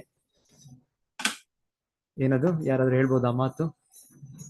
ಭಗವಂತನ ಮಂದಿರದಲ್ಲಿ ಬಂದು ನಾವು ಭಗವಂತನ ಒಂದು ಇದು ಮಾಡಿದ್ರೆ, ಏನ್ ಮಾಡಿದ್ರೆ, ಒಂದು ಬೆಲ್ ರಿಂಗ್ ಮಾಡಿ ಇಸ್ ಬೆಟರ್ ದ್ಯಾನ್ ಏನದು ಅವ್ರೇನ್ ಹೇಳ್ತಾರೆ ಅದಕ್ಕೆ ಅವರು.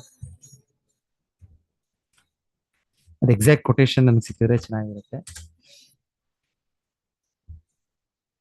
ನೋಡ್ತೀನಿ ಸಿಕ್ಕಿದ್ರೆ ಅದು.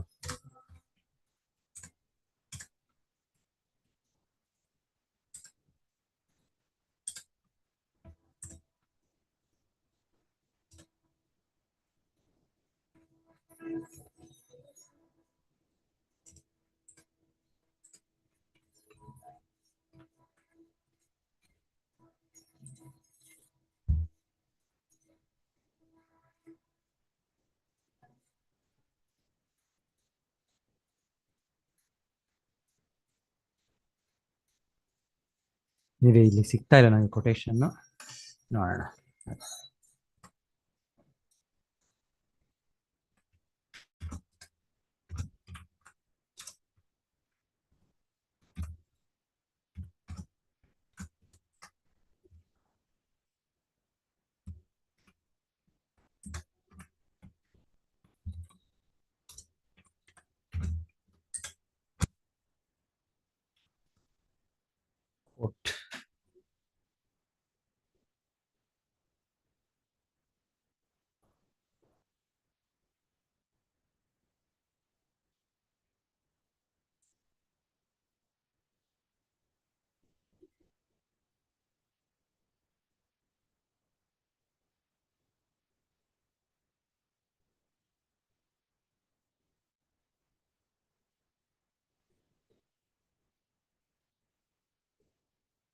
ಓಕೆ, ನನಗೆ ಕೋಟ್ ಸಿಗ್ಲಿಲ್ಲ ಇಲ್ಲಿ. ಓಕೆ, ಇಲ್ಲಿದೆ ಇಲ್ಲಿ. Okay, Bhakti Vikas Maharaj. Okay, oh ಯಾಕೇನಾಯ್ತಿದು?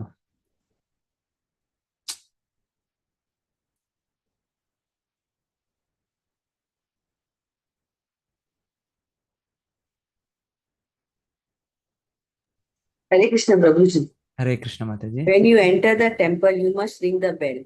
ಅದಲ್ಲ, ಇವ್ರು ಭಕ್ತಿ ಸಿದ್ಧಾಂತ ಸರಸ್ವತಿ ಠಾಕೂರ್ ಒಂದು ಕೊಟೇಶನ್ ಇದೆ. ಅದು ಇದು Prabhupada.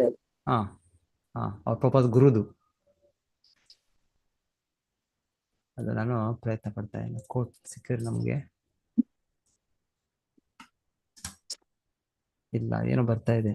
Your connection is not private. ಯಾಕೆ ಹಿಂಗ ಹೋಗುತ್ತಿಲ್ಲ?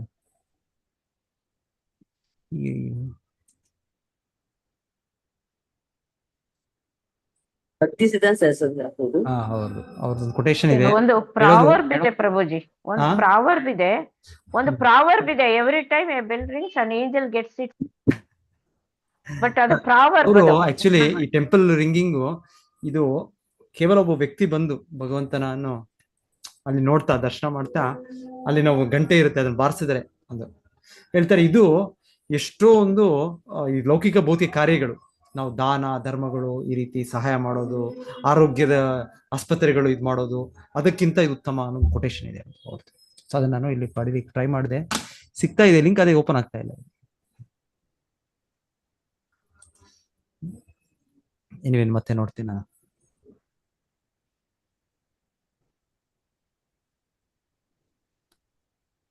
ಸಿಗುತ್ತೆ ಅದು.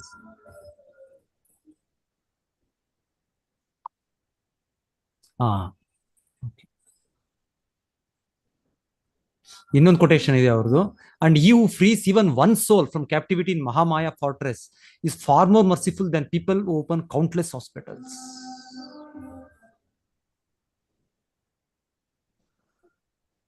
ಸೊ ಒಬ್ಬ ವ್ಯಕ್ತಿನ ಯಾರಾದ್ರೂ ಈ ತರ the sound of the temple bell is not different from the holy name. It awakens the sleeping soul. ಇಲ್ಲ, ಅದಲ್ಲ ಮಾತಾಜಿ.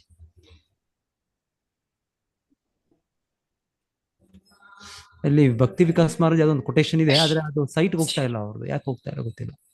ಹೌದು, ಇನ್ನೊಂದು ಯಾವ್ದೋ ಇದೆ ಬರ್ತಾ ಇದೆ. ಗಮನಾರ್ಥಂತು ರಕ್ಷಸಾಂ ಕುರ್ವೆ ಘನ ತಾರವಂ ತತ್ರ ದೇವಾತ್ ವಾಹನ ಲಕ್ಷಣ ಅಂತ ಇದೆ. ಓಕೆ, ನಾನು ಇದ್ರೆ ಗ್ರೂಪ್ ಅಲ್ಲಿ ಹಾಕ್ತೀನಿ, ಸಿಕ್ಕಿದ್ರೆ ಮತ್ತೆ ಕಂಟಿನ್ಯೂ ಮಾಡೋಣ. ಯಾವ ಲಿಂಕಿನಲ್ಲಿ ಇದೆ ಪ್ರಭುಜಿ? ಮಾತಾಜಿ ಯಾವ ಲಿಂಕ್ ಅದು? ಇಲ್ಲ ನಾನು ಇಲ್ಲಿ ಕೊಟೇಶನ್ ಟ್ರೈ ಮಾಡಿದೆ, ಇಲ್ಲಿ ಬೇಕಾದ್ರೆ ತೋರಿಸ್ತೀನಿ ನಿಮ್ಗೆ ಇಲ್ಲಿ. ಪ್ರಭುಜಿ ಹರೇ ಕೃಷ್ಣ ಸಿಕ್ತು ಪ್ರಭುಜಿ, ಇದೇ ನೋಡಿ. ಹೇಳಿ.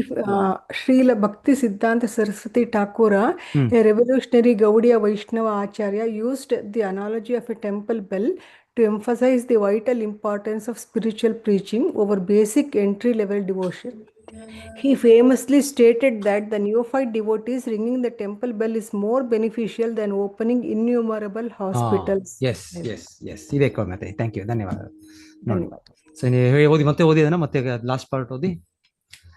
He famously stated that the neophyte devotees ringing the temple bell is more beneficial than opening innumerable hospitals ಅಂತ. ನೋಡಿ. ಸೊ ಎಷ್ಟು ಹಾಸ್ಪಿಟಲ್ ಓಪನ್ ಮಾಡೋದ್ರೆ ಸುಮ್ಮನೆ ಅಲ್ಲ, ದೊಡ್ಡ ಕಾರ್ಯ, ಎಷ್ಟು ಹಣ ಬೇಕು, ಆ ಥರ ಮನಸ್ಸು, ಇಷ್ಟೊಂದು ಒಂದು ಒಳ್ಳೆ ಕಾರ್ಯನೇ ಅದು, ಪುಣ್ಯ ಕಾರ್ಯ. ಅದ್ರಲ್ಲಿ ಹೇಳ್ತಾರೆ, ಒಬ್ಬ ನಿಯೋಫೈಟ್ ನಾವೆಲ್ಲ ನಿಯೋಫೈಟ್, ಪ್ರಾರಂಭಿಕ ಭಕ್ತರು, ಅದು ಬಂದು ಬೆಲ್ಲು ಹೊಡೆಯೋದಕ್ಕೂ ಅದಕ್ಕಿಂತ ಮಹತ್ಕರವಾದ ಕಾರ್ಯ ಅಂತ ಹೇಳ್ತಾರೆ. ಯಾಕಂದ್ರೆ ಇದು ಆಧ್ಯಾತ್ಮಿಕ ಕಾರ್ಯ, ಕೃಷ್ಣನ ತೃಪ್ತಿ ಪಡಿಸೋ ಕಾರ್ಯ ಆಧ್ಯಾತ್ಮಿಕವಾದದ್ದು, ಬೇರೆದೆಲ್ಲ ಭೌತಿಕವಾದ. ಸೊ ಅದು ಇದ್ದು ನಾವು ಅದೇನಾದ್ರೂ ಅದರಿಂದ ಸಹಾಯ ಮಾಡ್ಕೊಂಡು ಆ ಆಧ್ಯಾತ್ಮಿಕಕ್ಕೆ ತಂದರೆ, ಆಸ್ಪತ್ರೆ ಮಾಡಿ ಅವರನ್ನು ಭಕ್ತಿಯಲ್ಲಿ ತರೋ ರೀತಿಯಲ್ಲಿ ಮಾಡೋದು, ನಮ್ಗೆ ಅನುಕೂಲ ಮಾಡೋ, ಇನ್ನೊಂದು ಮಾಡಿ, ಅದೇ ದಟ್ ಈಸ್ ಓಕೆ. ಹಾಗೇನಾದ್ರು ಸ್ವಲ್ಪ ಇದು ಮಾಡ್ಬೋದು. ಇದ್ರೆ ಕೇವಲ ಸುಮ್ಮನೆ ಆಸ್ಪತ್ರೆ ಓಪನ್ ಮಾಡೋದು, ಇಲ್ಲ ಈ ತರ ಫ್ರೀ ಸರ್ವಿಸ್ ಮಾಡೋದು, ಈ ತರ ಇದು ಮಾಡಿ ಅವ್ರು ಕೃಷ್ಣ ಪ್ರಜ್ಞೆ ಕೊಡ್ಲಿಲ್ಲ ಅಂದ್ರೆ, ಇಲ್ಲಿ ಹೇಳ್ತಾ ಇದಾರೆ ಅದು ಝೀರೋ, ಅದೇನಕ್ಕೆ ಲಾಭ ಇಲ್ಲ. ಕೇವಲ ಯಾರಾದ್ರು ಬಂದು ಭಗವಂತನ ಇದು ಮಾಡಿದ್ರು ಕೂಡ, ಭಗವಂತನ ಇದ್ರ ದರ್ಶನ ಮಾಡ್ತಾ ಇದ್ದಾರೆ, ಭಗವಂತನ ಇದಕ್ಕೆ ಅವರು ಗುರ್ಸಕ್ಕೆ ಪ್ರಯತ್ನ ಪಡ್ತಾ ಇದ್ದಾರೆ. ಇದು ಆಧ್ಯಾತ್ಮಿಕ ಕಾರ್ಯ. ಈ ಶ್ಲೋಕ ಈಗ ನಾನು ನೆನಪು ಬಂತು ಅಷ್ಟೇ ನಂಗೆ, ಈಗ ಹೇಳಿದ್ದು. ಈಗ ಇದು ಬಹಳ ಔದಾರ್ಯ ಕಾರ್ಯ, ಭಕ್ತಿಯ ಚಟುವಟಿಕೆಗಳು ಸಂಪೂರ್ಣ, ಇದು ಆಧ್ಯಾತ್ಮಿಕ ಚಟುವಟಿಕೆ. ಧನ್ಯವಾದಗಳು ಮಾತಾಜಿ. ಬೇಕಾದ್ರೆ ಚಾಟ್ ಬಾಕ್ಸ್ ಪೋಸ್ಟ್ ಮಾಡಿ. ಸರಿ ಪ್ರಭುಜಿ.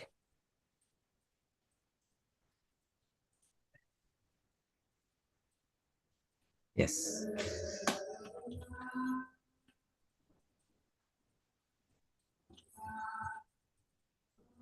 ಶ್ರೀ ಶುಕಮುನಿಗಳು ನುಡಿದರು, ದೇವೋತ್ತಮ ಪುರುಷನನ್ನು ಕುರಿತ ವಿಷಯಗಳನ್ನು ವರ್ಣಿಸುವುದರಲ್ಲಿ ಸದಾ ಉತ್ಸಾಹಿಯಾಗಿದ್ದ ಆ ಋಷಿ ಪ್ರಮುಖರು ವಿದುರನಿಂದ ಪ್ರಚೋದಿತರಾಗಿ ಪುರಾಣಗಳ ವರ್ಣನಾತ್ಮಕ ವಿವರಣೆಯನ್ನು ಹೇಳಲಾರಂಭಿಸಿದರು. ಭಗವಂತನ ಅಲೌಕಿಕ ಕ್ರಿಯೆಗಳನ್ನು ಕುರಿತು ಮಾತನಾಡುವುದರಿಂದ ಅವರು ತುಂಬಾ ಸ್ಫೂರ್ತಿಗೊಂಡಿದ್ದರು. ಮೈತ್ರೇಯ ಮುನಿಗಳಂತಹ ಮಹಾವಿದ್ವಾಂಸ ಋಷಿಗಳು ಭಗವಂತನ ಅಲೌಕಿಕ ಕ್ರಿಯೆಗಳನ್ನು ವರ್ಣಿಸುವುದರಲ್ಲಿ ಸದಾ ತುಂಬಾ ಉತ್ಸಾಹಿಗಳಾಗಿರುತ್ತಾರೆ. ವಿದುರನಿಂದ ಮಾತನಾಡಲು ಆಮಂತ್ರಿತರಾದ ಮೈತ್ರೇಯ ಮುನಿಗಳು ಅಸನ್ಮುಖಿಯಾಗಿ ತೋರಿದರು, ಏಕೆಂದರೆ ಅವರು ವಾಸ್ತವಿಕವಾಗಿ ಅಲೌಕಿಕ ಅತ್ಯಾನಂದವನ್ನು ಅನುಭವಿಸಿದರು. ಇಲ್ಲಿಗೆ ಶ್ರೀಮದ್ ಭಾಗವತದ 3ನೇ ಸ್ಕಂದದ ವಿದುರ ಪ್ರಶ್ನೆ ಮುಂದುವರಿದದ್ದು ಎಂಬ 2ನೇ ಅಧ್ಯಾಯದ ಭಕ್ತಿ ವೇದಾಂತ ಭಾವಾರ್ಥವು ಮುಗಿಯಿತು. ಸೊ ಇದು ಓಪನ್ ಬುಕ್ ಕ್ವೆಶ್ಚನ್ಸ್, ಅದು ನಾನು ಮಾತಾಜಿ ಕಳಿಸಿದ್ರು, ಮಾತಾಜಿ ಅವತ್ತೇ ಕಳಿಸಿರೋ ತಕ್ಷಣವೇ ನಾನು ಯೂಸ್ ಮಾಡೋದು.